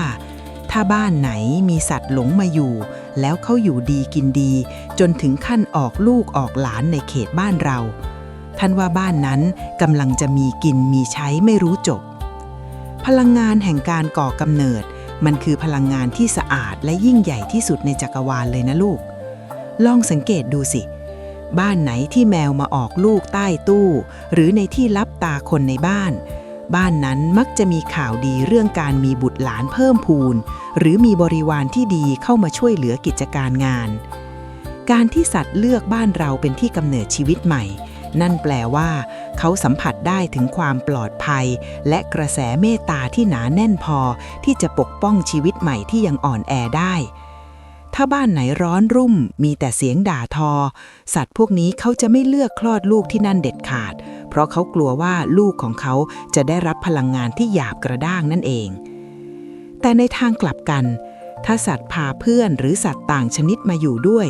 เช่นหมามาอยู่ก่อนแล้วจู่ๆก็มีแมวเดินตามเข้ามาแล้วอยู่ร่วมกันได้โดยไม่กัดกันท่านว่านี่คือสัญลักษณ์แห่งความสามัคคีที่จะเกิดขึ้นกับคนในครอบครัวใครที่เคยขัดแย้งกันมีปัญหาเรื่องการแบ่งสมบัติหรือมีปากเสียงกับเพื่อนบ้านเรื่องรั้วเรื่องขอบเขตสิ่งเหล่านี้จะเริ่มคลี่คลายไปในทางที่ดีเพราะสัตว์เหล่านี้เข้ามาเพื่อปรับสภาพแวดล้อมทางพลังงานให้เราเขามาเพื่อบอกว่าความร้อนแรงในใจคนกำลังจะถูกดับลงด้วยความเมตตาที่ลูกมีต่อพวกเขายายเคยเห็นบ้านหนึ่งนะลูกเป็นบ้านไม้เก่าๆทรุดโทรมเหลือเกินเจ้าของบ้านเป็นคนขี้เหงาและยากจนวันหนึ่งมีหมาจรจัดเดินนำทางแมวพิการตัวหนึ่งเข้ามาในบ้านสัตว์2 ตัวนี้รักกันมาก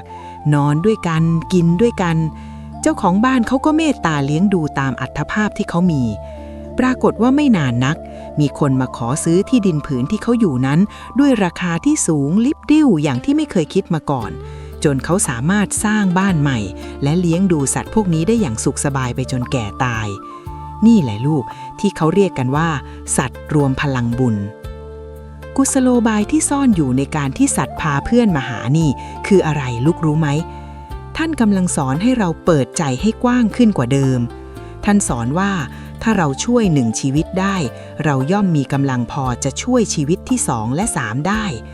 และทุกชีวิตที่เพิ่มเข้ามาคือท่อส่งบุญที่จะทำให้เราได้รับสิ่งดีๆกลับคืนมาทวีคูณแต่ยายต้องย้ำนะลูกว่าต้องทำด้วยใจที่สงสารจริงๆไม่ใช่ทำเพราะอยากได้เงินได้ทองตามเรื่องเล่าเพราะถ้าใจลูกมีแต่ความโลภพลังงานนั้นมันจะไปบดบังโชคลาภที่ควรจะมาถึงเสียหมดแล้วลูกรู้ไหมว่าสิ่งที่น่าอัศจรรย์ยิ่งกว่าการเพิ่มจำนวนของสัตว์คือเรื่องของสัตว์เจ้าที่บางทีสัตว์ที่เดินเข้ามาเขาไม่ได้ต้องการเพียงแค่ข้าวปลาอาหารจากเราเป็นหลักหรอกนะแต่เขาเข้ามาเพื่อทำหน้าที่บางอย่างที่เกี่ยวพันกับศาลพระภูมิหรือศาลตาพญายายในบ้านเราซึ่งเรื่องนี้มันลึกซึ้งถึงขั้นที่ว่าสัตว์บางตัวอาจจะเป็นร่างผ่านชั่วคราวของสิ่งศักดิ์สิทธิ์ที่มาเตือนเรื่องการแก้บนหรือการทำบุญบ้านที่ลูกหลานหลงลืมไปยายเห็นมาเยอะแล้วที่สัตว์ชอบไปนอนนิ่งๆอยู่ที่หน้าศาลเหมือนกำลังเฝ้ายามซึ่งเรื่องสัตว์สื่อเทพนี่แหละลูกที่จะเป็นความลี้ลับที่ยายจะขยี้ให้ฟังในตอนต่อไปว่าทำไมเขาถึงต้องไปอยู่ตรงนั้นแล้วเขากำลังบอกอะไรเราผ่านศาลศักดิ์สิทธิ์นั้นกันแน่สัตว์สื่อเทพและสัญญาณจากศาลพระภูมิที่คนมองข้ามลูกเคยสังเกตไหมว่าแมวหรือหมาที่หลงมาอยู่กับเราบางตัวมีนิสัยประหลาดเหลือเกินคือชอบไปนั่งนิ่งๆอยู่หน้าศาลพระภูมิหรือชอบขึ้นไปนอนบนศาลตายายถ้าที่บ้านมีศาลต่ำหรือบางทีก็ชอบจ้องมองไปที่จุดที่คนในบ้านมองเห็นว่ามันว่างเปล่าแต่เขากลับแสดงอาการเคารพหรือเกรงใจเหมือนมีใครตัวใหญ่นั่งอยู่ตรงนั้นโบราณท่านเรียกสัตว์พวกนี้อย่างยกย่องว่าคนรับใช้ของเจ้าที่หรือสัตว์สื่อเทพนั่นเองท ท่านสอนยายไว้ว่าสิ่งศักดิ์สิทธิ์ที่คุ้มครองบ้านท่านมีหลายวิธีที่จะบอกกล่าวกับคนในบ้านแต่เนื่องจากท่านไม่มีรูปกายมาพูดคุยกับเราได้ตรงๆท่านจึงมักจะสื่อสารผ่านสัมผัสของสัตว์เหล่านี้ที่มันละเอียดอ่อนกว่าคนเรานักถ้าหมาที่มาสู่ชอบเห่าไปทางหน้าศาลในคืนวันพระด้วยเสียงที่นุ่มนวลเหมือนบ่นพึมพำไม่ใช่เสียงขู่กรันโชกโคกฮากท่านว่านั่นคือท่านเจ้าที่กำลังให้พรหรือกำลังบอกว่าท่านรับรู้ถึงเครื่องเส้นไหว้หรือความดีที่ลูกทำแล้วนะแต่ถ้าเขาหมอบนิ่งและทำท่าทางหวาดกลัวขนลุกชันเมื่อเดินผ่านศาลอันนี้แหละลูกเอ๋ยมันเป็นสัญญาณว่าเราละเลยการดูแลสิ่งศักดิ์สิทธิ์หรือมีอะไรบางอย่างที่ผิดที่ผิดทางมีของอัปมงคลมาวางทับทิศทางของศาลจนท่านอยู่ไม่เป็นสุขยายจำได้แม่นยำสมัยยายยังเป็นสาวสะพรั่งมีบ้านเศรษฐีคนหนึ่งในละแวกนี้เขาละเลยการกราบไหว้พระในบ้านมากคิดว่ารวยแล้วไม่ต้องง้อยเทวดาที่ไหนวันหนึ่งมีแมวสีขาวนวลเดินเข้ามาในบ้านแล้วมันไปนั่งจ้องที่หิ้งพระทุกวันไม่ยอมกินข้าวไม่ยอมกินน้ำเอาแต่นั่งนิ่งๆมองหิ้งพระอยู่อย่างนั้นเจ้าของบ้านเขาก็แปลกใจเลยลองเข้าไปตรวจดูใกล้ๆปรากฏว่าไปเจอปลวกกำลังกัดกินฐานพระพุทธรูปโบราณจนจะหักอยู่แล้วแถมยังมีรอยร้าวที่คานบ้านตรงที่ตั้งหิ้งพระพอดีถ้าแมวไม่มานั่งจ้องเตือนไว้ป่านนี้พระท่านคงหล่นลงมาแตกและคานบ้านคงถล่มลงมาทับคนในบ้านไปแล้วนี่เห็นไหมลูกสัตว์เข้ามาเพื่อบอกในสิ่งที่คนธรรมดามองข้ามเพราะความประมาทอีกเรื่องที่สำคัญนักคือการสิ้นใจของสัตว์ที่หน้าศาลถ้าจู่ๆสัตว์ที่มาสู่มาตายอยู่ที่หน้าศาลพระภูมิหรือหน้าพระพุทธรูปในบ้านโดยไม่มีแผลอย่ามัวแต่เสียใจจนเป็นบ้าเป็นหลังนะลูกนั่นคือการที่เขาถวายชีวิตเพื่อเป็นพุทธบูชาหรือเป็นการรับเคราะห์ใหญ่ที่รุนแรงมากที่เดิมทีคนในบ้านจะต้องประสบอุบัติเหตุถึงแก่ชีวิตท่านให้รีบทำบุญใหญ่และกรวดน้ำให้เขาในฐานะผู้เสียสละที่ยิ่งใหญ่การที่สัตว์ทำเช่นนี้ได้แสดงว่าเขาเป็นจิตวิญญาณที่มีพื้นฐานสูงส่งในอดีตชาติและเขากำลังจะไปเกิดในภพภูมิที่ดีขึ้นอย่างแน่นอนเพราะแรงบุญที่ช่วยชีวิตคนไว้กุลโสบายเรื่องนี้ท่านสอนให้เรากลับมามีสติกับการปฏิบัติตนในทางที่ชอบที่ควรอย่ามัวแต่วิ่งหาเงินทองภายนอกจนลืมทำใจให้นิ่งเหมือนสัตว์ที่นั่งเฝ้าศาลความสงบคือที่มาของปัญญาและปัญญานี่แหละที่จะนำพาลาภยศมาให้เราเองโดยไม่ต้องไปแข่งแย่งกับใครแต่ลูกรู้ไหมสิ่งที่น่ากลัวที่สุดในบรรดาพฤติกรรมสัตว์มาสู่ไม่ใช่เรื่องของการที่เขาไปยุ่งกับสารหรอกนะแต่มันคือเรื่องของสัตว์ที่นำพาสิ่งอัปมงคลเข้าบ้าน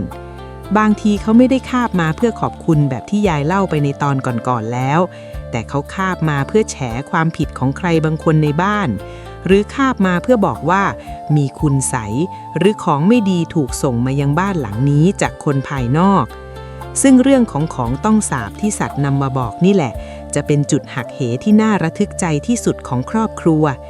ยายจะขยี้เรื่องนี้ให้ฟังอย่างละเอียดยิบในตอนหน้านะลูกเตรียมใจฟังให้ดีล่ะของฝากจากเงามืดและการเปิดโปงสิ่งอัปมงคลลูกเคยเห็นไหมว่าบางครั้งแมวหรือหมาที่มาอยู่กับเราจู่ๆเขาก็คาบวัตถุประหลาดมาวางไว้ตรงที่ที่เราต้องเดินผ่านบ่อยๆเช่นเศษผ้าดิบห่ออะไรบางอย่างที่ดูมอมแมมก้อนผมที่เป็นปมมัดแน่นจนแกะไม่ออกหรือแม้แต่เหรียญเก่าๆที่มีคราบดำเคราะห์เหมือนคนเอาไปรมควันมาในตำราโบราณท่านว่าไว้ว่าสัตว์มีจมูกและสัมผัสที่ไวต่อกลิ่นของมนต์ดำและพลังงานด้านลบมากกว่าคนเราหลายเท่าของพวกนี้มักจะถูกซ่อนไว้ในที่ที่คนมองไม่เห็นเช่นฝังอยู่ใต้ถุนบ้านในทิศอับหรือซุกอยู่ในช่องลมที่ไม่มีใครเคยเปิดออกเมื่อสัตว์ที่มีบุญสัมพันธ์กับเจ้าของบ้านเขาเดินไปเจอเข้าเขาจะรู้ทันทีด้วยสัญชาตญาณว่าสิ่งนี้คือหนามยอกใจที่ทำให้คนในบ้านอยู่ไม่เป็นสุขเจ็บป่วยกระเสาะกระแสะหรือทะเลาะกันด้วยเรื่องไร้สาระเขาจะพยายามคาบมันออกมาเพื่อเปิดเผยความลับนั้นให้เจ้าของบ้านได้รับรู้ลูกเอ้ย ถ้าสัตว์คาบของแปลกๆที่ดูไม่เป็นมงคลมาวางให้อย่าไปดุด่าหรือเตะถีบเขาเด็ดขาดนะลูกเพราะนั่นคือเขากำลังช่วยชีวิตลูกอยู่จากคุณไสยหรือลมเพลมพัดยายจำได้มีเรื่องเล่าจากหมู่บ้านข้างๆเมื่อนานมาแล้วมีบ้านหลังหนึ่งทำมาค้าขายสุดหวบลงอย่างไม่มีปีมิถุยพ่อแม่ลูกทะเลาะกันจนบ้านแทบแตกวันดีคืนดีหมาที่เขาเก็บมาเลี้ยงจากวัดมันไปขุดดินตรงโคนต้นมะม่วงหลังบ้านแล้วคาบตุ๊กตาเสียกบาลที่ถูกปักเข็มให้รอบตัวมาวางแทบเท้าเจ้าของบ้านพอเจ้าของเห็นเข้าก็ถึงกับหน้าถอดสีเพราะนั่นคือของที่มีคนใจร้ายแอบมาฝังไว้เพื่อทำลายดวงชะตาคนในบ้านเพราะเขาจัดการนำไปให้พระทำพิธีถอนอาถรรพ์และนำไปลอยน้ำเสียความร่มเย็นก็กลับมาสู่บ้านหลังนั้นอีกครั้งนี่แหละลูกที่เขาเรียกว่าสัตว์นักล่าอาถรรพ์พฤติกรรมอีกอย่างที่น่าสนใจและต้องระวังคือการที่สัตว์ไปนอนทับหรือขวางจุดบางจุดในบ้านอย่างไม่ยอมลุกไปไหนแม้เราจะเรียกกินข้าวถ้าเขานอนขวางจุดที่มีรอยร้าวบนพื้นดินหรือนอนทับรอยแยกของกำแพงท่านว่าตรงนั้นคือจุดรั่วไหลของโชคลาภหรือเป็นช่องทางที่วิญญาณเร่ร่อนจะใช้เข้ามาในบ้านได้สัตว์พวกนี้เขาใช้ร่างกายและพลังงานของเขาเป็นเขื่อนกั้นไม่ให้สิ่งชั่วร้ายหลุดรอดเข้ามาหาคนในบ้านการที่เขาทำเช่นนี้บ่อยๆมักจะควบคู่ไปกับการที่เขาจะมีอาการซึมลงหรือป่วยไข้ได้ง่ายเพราะเขาต้องแบกรับแรงกระแทกจากพลังงานเหล่านั้นแทนเราโดยที่เขาบ่นไม่ได้เลยสักคำกุลโสบายที่ซ่อนอยู่คือการสอนให้คนเราอย่าประมาทต่อสิ่งเล็กน้อยบางครั้งปัญหาในบ้านไม่ได้มาจากนิสัยคนเสมอไปแต่อาจมาจากสภาพแวดล้อมหรือพลังงานที่ตกค้างจากเจ้าของบ้านคนก่อนสัตว์คือกระจกเงาที่สะท้อนว่าบ้านหลังนี้มีความผิดปกติอะไรซ่อนอยู่หรือไม่ความเมตตาที่เรามีต่อเขาจะเปลี่ยนเป็นแรงผลักดันให้เขาขยันทำงานในมิติที่มองไม่เห็นเพื่อปกป้องเราแต่ลูกรู้ไหมว่าสิ่งที่สัตว์กลัวที่สุดและจะพยายามเตือนเราอย่างสุดชีวิตยิ่งกว่าคุณไสยคือเรื่องของคนแปลกหน้าที่แฝงมาในคราบมิตรบางทีสัตว์ที่มาสู่บ้านเราเขาไม่ได้แค่เฝ้าผีนะลูกแต่เขาเฝ้าคนด้วยใครที่เดินเข้ามาหาเราด้วยใจไม่บริสุทธิ์สัตว์จะแสดงอาการที่ต่างออกไปอย่างชัดเจนซึ่งเรื่องของการสแกนใจคนผ่านสัตว์นี่แหละที่ยายจะขยี้ให้ฟังในตอนต่อไปว่าทำไมหมาที่แสนซื่อถึงกลายเป็นสัตว์ร้ายทันทีเมื่อเจอแขกบางคนนักตรวจจับใจคนและการเตือนภัยจากมิตรลวงที่แฝงมาในคราบบุญมาฟังต่อลูกหลานทั้งหลายเรื่องนี้สำคัญมากสำหรับคนสมัยนี้ที่ต้องเจอกับผู้คนหลากหลายหน้าตาที่ดูไม่ออกว่าใครจริงใจใครไก่กาลูกเคยสงสัยไหมว่าทำไมหมาบางตัวที่ปกติเป็นมิตรกับทุกคนในซอยแสนจะนอบน้อมเชื่องช้าใครเดินผ่านก็สายหางให้แต่พอเจอแขกบางคนเดินเข้าบ้านมาปุ๊บมันกลับลุกขึ้นยืนแยกเขี้ยวขนหัวลุกชันหรือส่งเสียงเห่ากระโชกในลำคอด้วยเสียงที่ฟังดูน่ากลัวที่สุดทั้งที่แขกคนนั้นแต่งตัวภูมิฐานพูดจาไพเราะอ่อนหวานและยิ้มแย้มแจ่มใสโบราณท่านสอนยายไว้ว่าตาหมาเห็นผีตาสัตว์เห็นใจสัตว์เขาไม่ดูที่เปลือกนอกไม่ดูที่เสื้อผ้าหรือคำหวานหรอกนะลูกแต่เขาดูที่รังสีของจิตที่แผ่ออกมาต่างหากคนที่มีจิตใจอาฆาตหมาดร้ายมีใจริษยาหรือมีเจตนาแอบแฝงที่จะมาเบียดเบียนเราจิตของเขาจะแผ่รังสีที่ร้อนรุ่มและมืดดำออกมาโดยที่เจ้าตัวเขาเองอาจจะไม่รู้ตัวด้วยซ้ำแต่สัตว์พวกนี้สัมผัสได้ไวมากเหมือนเครื่องรับสัญญาณวิทยุการที่หมาเห่าเตือนหรือแมวที่ปกติจะขี้อ้อนกลับวิ่งหนีไปแอบใต้ตู้ทันทีที่มีคนคนนี้มาเยือนนั่นคือสัญญาณเตือนภัยที่แม่นยำยิ่งกว่าเครื่องตรวจจับเท็จที่ฝรั่งเขาใช้กันซะอีกท่านว่าถ้าสัตว์ที่มาอยู่กับเราแสดงอาการรังเกียจหรือหวาดกลัวแขกคนไหนเป็นพิเศษให้ลูกหลีกเลี่ยงการทำสัญญาหรือการร่วมลงทุนกับคนคนนั้นทันทีเพราะกรรมเก่าระหว่างเรากับเขาอาจจะกำลังเวียนมาบรรจบและสัตว์ตัวนั้นเขากำลังตะโกนบอกลูกว่าอย่าไปยุ่งกับเขาเชียวนะเดี๋ยวจะเดือดร้อน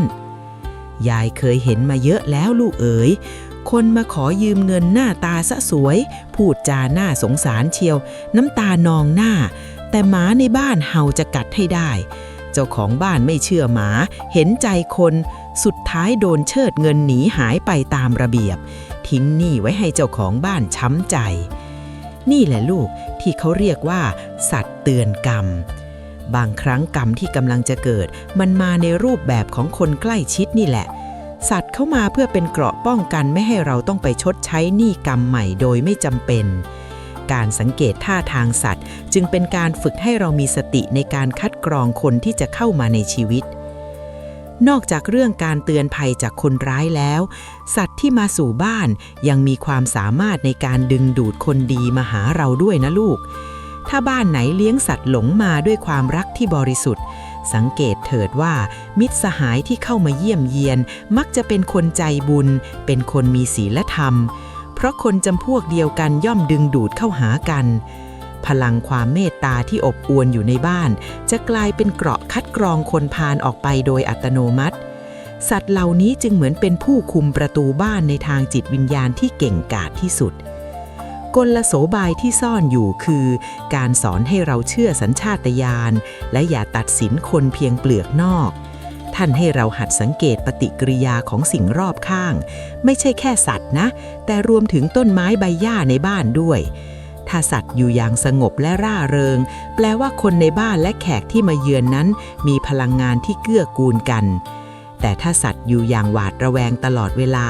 นั่นคือการเตือนภัยว่าจงระวังภัยจากสนิมเกิดแต่เนื้อในแต่เรื่องที่ลึกไปกว่าการตรวจจับใจคนคือการที่สัตว์ยอมเปลี่ยนพลังชีวิตตัวเองเพื่อรองรับอารมณ์ของเจ้าของบ้านลูกเคยเห็นไหมว่าเจ้าของบ้านที่อารมณ์ร้อนหมามักจะดุร้ายตามหรือเจ้าของบ้านที่ซึมเศร้าแมวก็มักจะเสื่องซึมสิ่งนี้คือลับๆเรื่องการแลกเปลี่ยนพลังชีวิตซึ่งยายจะเล่าให้ฟังในตอนต่อไปว่าเขาสามารถดึงเอาความทุกข์ไปไว้ที่ตัวเองได้อย่างไรเพื่อให้เจ้าของได้มีโอกาสสร้างบุญใหญ่ในช่วงนาทีชีวิตการแลกเปลี่ยนพลังชีวิตและพันธสัญญาแห่งความกตัญญูเรื่องที่ยายจะเล่าต่อไปนี้มันเป็นความลับทางวิญญาณที่ครูบาอาจารย์สมัยก่อนท่านไม่ค่อยอยากให้ใครล่วงรู้สักเท่าไหร่เพราะมันเป็นเรื่องที่ทั้งน่าสะเทือนใจและศักดิ์สิทธิ์มากนั่นคือเรื่องของการแลกเปลี่ยนพลังชีวิตลูกรู้ไหมว่าทำไมสัตว์ที่มาสู่บ้านเราไม่ว่าจะเป็นแมวที่เคยร่อนเร่หรือหมาจรที่เคยอดอยากพอมาอยู่ในรั้วบ้านเราแล้วได้รับความรักความเมตตาอย่างแท้จริงเขาถึงมีสายใยที่ผูกพันกับเรายิ่งกว่าญาติพี่น้องบางคนเสียอีกในทางโบราณท่านเชื่อว่า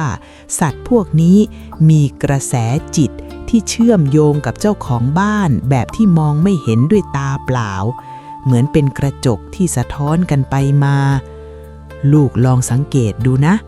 วันไหนที่เจ้าของบ้านป่วยหนักหรือดวงชะตาเข้าขั้นวิกฤตที่เขาเรียกว่าดวงตกฟากสัตว์ที่เคยร่าเริงมักจะล้มป่วยลงพร้อมกันหรือมีอาการเสื่องซึมลงอย่างไม่มีสาเหตุทางการแพทย์มาอธิบายได้ชัดเจนโบราณท่านว่านี่คือการแบ่งเบาภาระกรรมสัตว์ที่มีกตัญญูต่อผู้ที่ให้ข้าวให้น้ำเขาจะพยายามดึงเอาพลังงานด้านลบที่กำลังกัดกินเจ้าของบ้านมาไว้ที่ร่างของตัวเองพลังงานพวกนี้เหมือนกับไฟฟ้าสถิตที่มองไม่เห็นลูกเอ๋ยพอมันมารวมกันมากๆในร่างกายเล็กๆของสัตว์มันก็ทำให้เขาเจ็บไข้ได้ป่วยได้ง่ายๆเพราะเขาไม่มีวิธีระบายออกเหมือนคนเราที่ไปทำบุญหรือนั่งสมาธิยายเคยเห็นบ้านหนึ่งนะลูกเจ้าของบ้านเป็นคนดีมากแต่ดวงชะตาถึงคาดต้องประสบอุบัติเหตุทางรถยนต์แต่ในคืนก่อนเกิดเหตุแมวที่เขาเลี้ยงไว้ซึ่งหลงมาอยู่ด้วยเพียงไม่กี่เดือนกลับกระโดดขึ้นไปบนเตียงแล้วนอนทับหน้าอกเขาไว้ทั้งคืนจนเขาอึดอัดรำคาญพอรุ่งเช้าแมวตัวนั้นกลับสิ้นใจตายคาอกโดยไม่มีบาดแผลใดๆเลยปรากฏว่าวันนั้น เจ้าของบ้านแคล้วคลาดจากอุบัติเหตุใหญ่อย่างน่าอัศจรรย์ใจ เพราะเขาตื่นสายเพราะมัวแต่จัดการเรื่องแมวตายนี่แหละลูกที่เขาเรียกว่าสัตว์พลีชีพเพื่อต่ออายุไขเขาเอาพลังงานที่บริสุทธิ์ของเขาไปสู้กับเงามืดของพญามัจจราชแทนเรายายถึงได้บอกว่าอย่ามองข้ามความตายของสัตว์ในบ้านกุศโลบายที่แฝงอยู่ในเรื่องนี้คือการสอนให้เรารู้จักถ่อมตนและกตัญญูต่อสิ่งมีชีวิตเล็กๆท่านสอนว่าอย่าไปคิดว่าเราเป็นผู้ให้เพียงฝ่ายเดียวบางทีสัตว์พวกนี้แหละที่เป็นฝ่ายให้ชีวิตใหม่แก่เราด้วยซ้ำการที่เราทำบุญกรวดน้ำให้สัตว์ที่ล่วงลับไปเหล่านี้ไม่ใช่แค่การทำบุญให้สัตว์เดรัจฉานนะลูกแต่มันคือการขอบคุณเพื่อนร่วมชะตากรรมที่เขามาช่วยซับน้ำตาและรองรับวิบากกรรมแทนเราการดูแลเขาให้ดีในยามที่เขายังอยู่จึงเป็นการสร้างเกราะป้องกันภัยให้กับตัวเราเองไปในตัวนอกจากเรื่องการแลกชีวิตแล้วสัตว์ที่มาสู่ยังมีความสามารถในการซ่อมแซมจิตใจของคนในบ้านด้วยลูกเคยเห็นไหมว่าบ้านไหนที่มีคนซึมเศร้าหรือคนแก่ที่เหงาหงอยพอมีสัตว์มาหาปุ๊บบรรยากาศในบ้านกลับสดใสขึ้นทันตาเห็นพลังงานชีวิตที่สัตว์เหล่านี้มาสู่บ้านมันเหมือนกับแสงสว่างที่ค่อยๆขับไล่ความมืดมนออกไปการที่เขาเปลี่ยนนิสัยจากสัตว์จรจัดขี้ระแวงมาเป็นสัตว์เลี้ยงที่ขี้อ้อนนั่นคือเขากำลังสอนให้เรารู้จักความรักที่ไม่มีเงื่อนไขและนั่นคือบทเรียนบุญที่ยิ่งใหญ่ที่สุดที่มนุษย์จะได้รับจากสัตว์แต่ลูกเอ๋ยเมื่อมีบุญเปิดเผยออกมาแล้วมันก็มีรอยกรรมที่ต้องระวังด้วยเช่นกันโดยเฉพาะเรื่องของสัตว์ที่มาเพื่อทวงสัญญาในวันพระซึ่งเรื่องนี้มันเป็นวันชี้ชะตาว่าสัตว์ที่มาหานั้นเป็นบุญหรือเป็นกรรมกันแน่ยายจะขยี้เรื่องนี้ให้ฟังในตอนต่อไปนะลูกอาถรรพ์สัตว์มาสู่ในวันพระและการทวงคืนของเจ้ากรรมในเวรฟังยายนะลูกหลานเรื่องวันเวลาเนี่ยคนโบราณท่านถือเป็นเรื่องสำคัญอันดับต้นๆเลยโดยเฉพาะวันพระซึ่งเป็นวันที่ประตูโลกวิญญาณเปิดกว้างกว่าปกติท่านว่าถ้าจู่ๆมีแมวหรือหมาเดินเข้ามาในบ้านเราในวันพระใหญ่ไม่ว่าจะเป็นวันขึ้น15ค่ำหรือแรม15ค่ำก็ตามท่านให้เราสังเกตอาการของสัตว์ตัวนั้นให้ดีเป็นพิเศษเพราะนี่อาจไม่ใช่การมาเพื่อพึ่งใบบุญธรรมดาแต่มันคือการมาเพื่อทวงคืนหรือมาเพื่อส่งสัญญาณบางอย่างที่เกี่ยวพันกับสัจจะวาจาที่เราเคยให้ไว้ในอดีตหรือแม้แต่ในชาตินี้เองลูกรู้ไหมว่าบางคนชอบไปสาบานอะไรไว้ส่งเดชตอนที่เดือดร้อนหรือเคยบนบานสารกล่าวไว้แล้วลืมแก้บนเมื่อเวลาผ่านไปเจ้ากรรมในเวรที่ผูกพันกันมาเขาอาจจะอาศัยร่างของสัตว์เหล่านี้เดินเข้ามาในบ้านเราเพื่อมาสะกิดเตือนเราถ้าหมาที่มาในวันพระมีลักษณะหางกุดหรือหูแหว่งและชอบมานั่งจ้องหน้าเราด้วยแววตาที่ดูดุร้ายแต่โศกเศร้าท่านว่านั่นคือสัญญาณของการทวงสัญญาใครที่มีหนี้สินทางใจหรือหนี้สินทางวัตถุที่ยังไม่ได้ชำระให้ถูกต้องตามทำนองคลองธรรมสัตว์ตัวนี้จะเข้ามาสร้างความวุ่นวายเล็กๆน้อยๆในบ้านเพื่อไม่ให้เราอยู่อย่างสงบสุขจนกว่าเราจะนึกออกและไปทำพิธีให้ถูกต้องเสียยายเคยเจอมากับตาตัวเองมีโยมคนหนึ่งชอบติดหนี้ชาวบ้านและไม่คืนทำเป็นลืมเสียเฉยๆวันหนึ่งวันพระใหญ่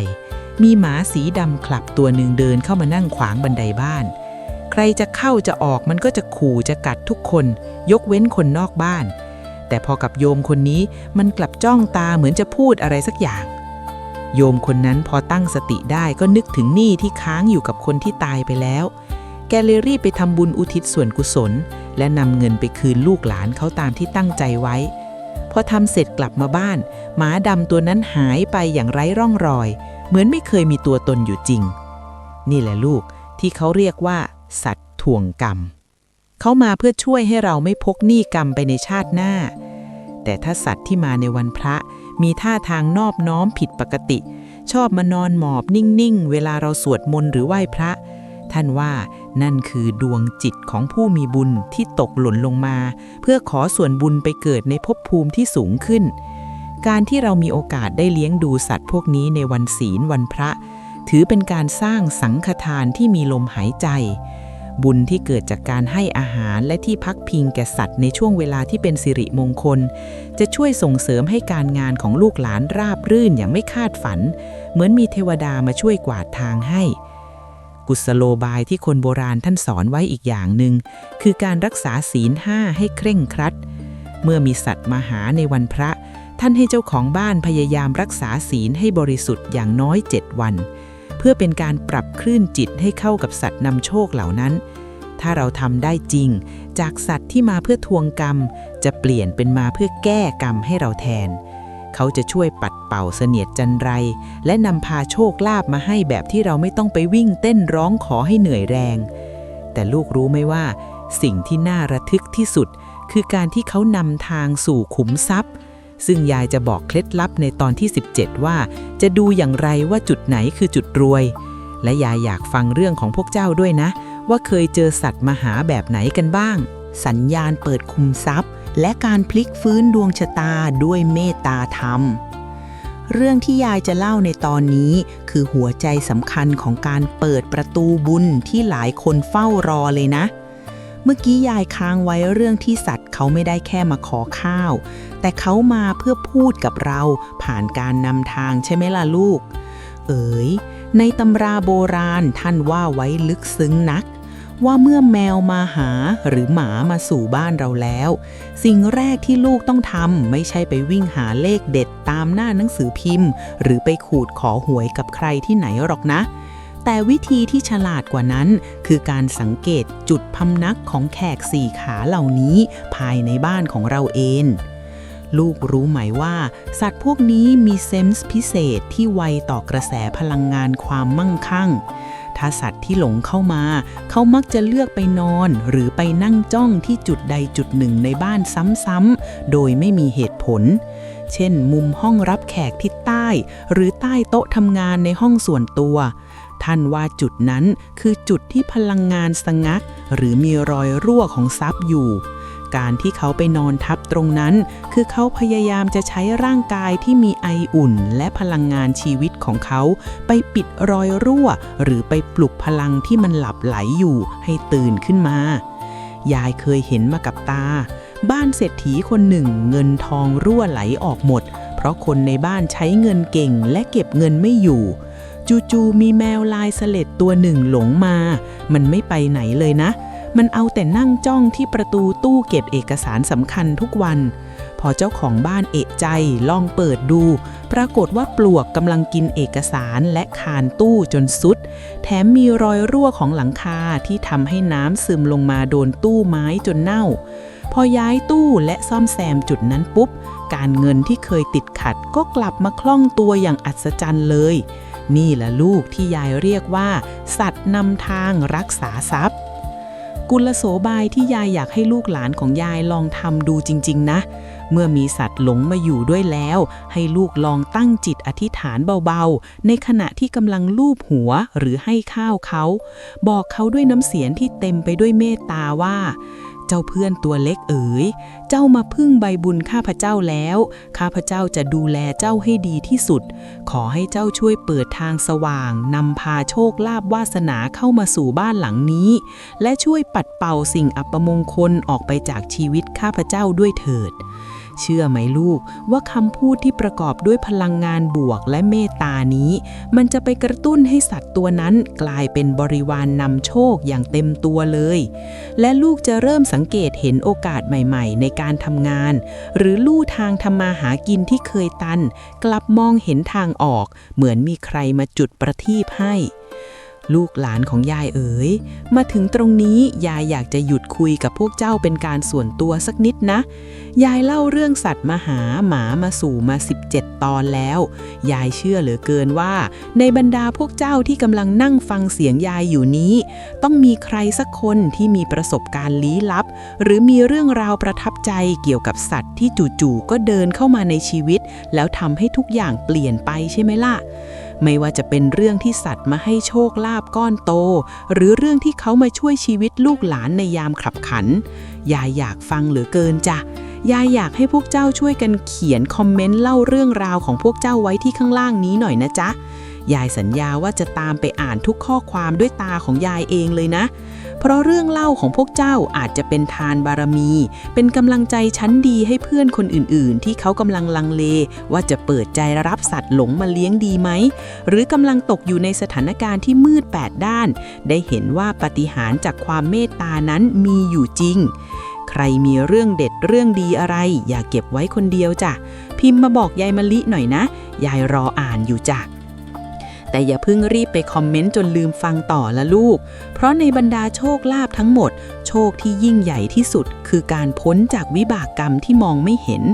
บางครั้งสัตว์ที่มาสู่เขาไม่ได้นำเงินมาให้ในมือทันทีหรอกนะแต่เขามาทำตัวร่าเริงให้ลูกที่กำลังเครียดจนอยากจบชีวิตได้หัวเราะออกมานั่นคือเขาพยุงจิตของลูกไว้ไม่ให้ดิ่งลงเหวซึ่งเรื่องนี้มันคือรอยต่อของกรรมที่ลึกซึ้งที่สุด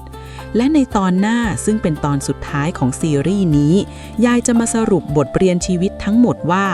แมวมาหาหมามาสู่แท้จริงแล้วมันคือข้อสอบจากเบื้องบนที่ส่งมาวัดใจความเป็นคนของเราอย่างไรและวิธีปิดสัญญาบุญให้เราและสัตว์อยู่อย่างร่มเย็นเป็นสุขไปจนชั่วลูกชั่วหลานต้องทำอย่างไรบ้างล้างหูรอฟังบทสรุปที่ยายกลั่นมาจากหัวใจในตอนสุดท้ายกันนะลูกเอ๋ยบทสรุปแห่งพันธสัญญาสัญญาณบุญที่เปิดเผยโชควาสนาตลอดกาล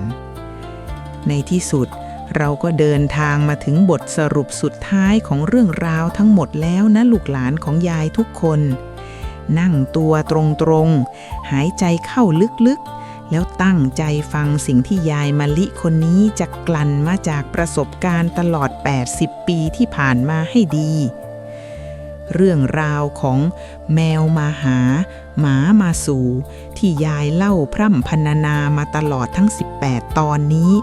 ถ้าพวกเจ้าจะเก็บไปเพียงเรื่องเดียวยายขอให้เก็บความจริงข้อนี้ไว้ในใจว่าสัตว์เหล่านี้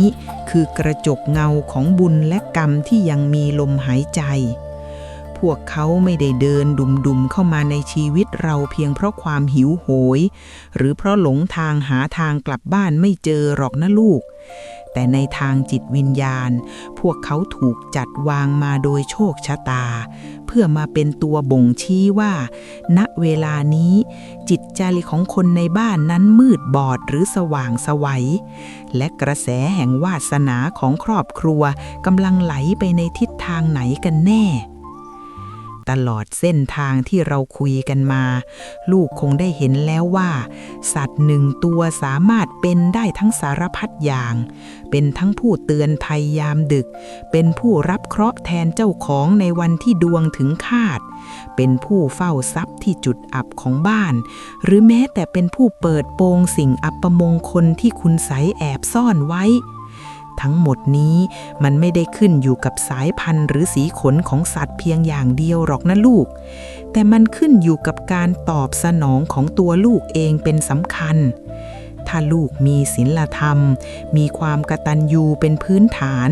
เมื่อเห็นสัตว์ที่ยากไร้หลงเข้ามาแล้วลูกยื่นมือเข้าช่วยด้วยความเมตตา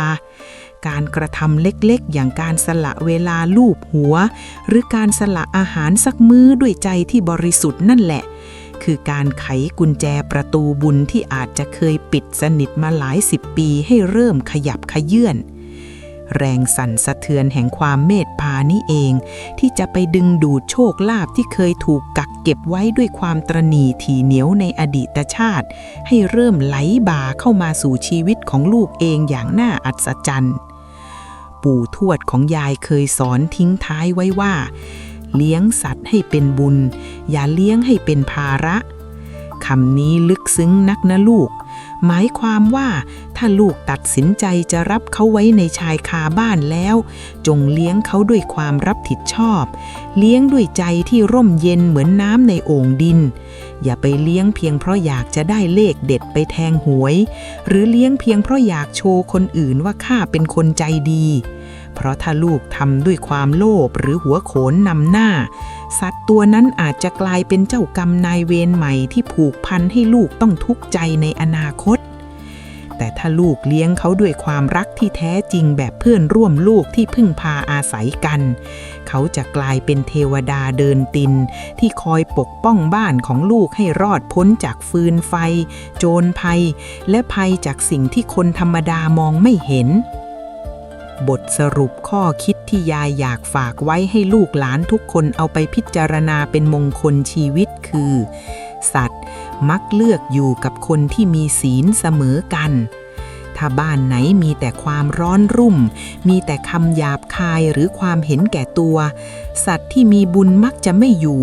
หรือถ้าอยู่ก็มักจะมีอันเป็นไปแต่บ้านไหนที่มีความเอื้ออาทรต่อกัน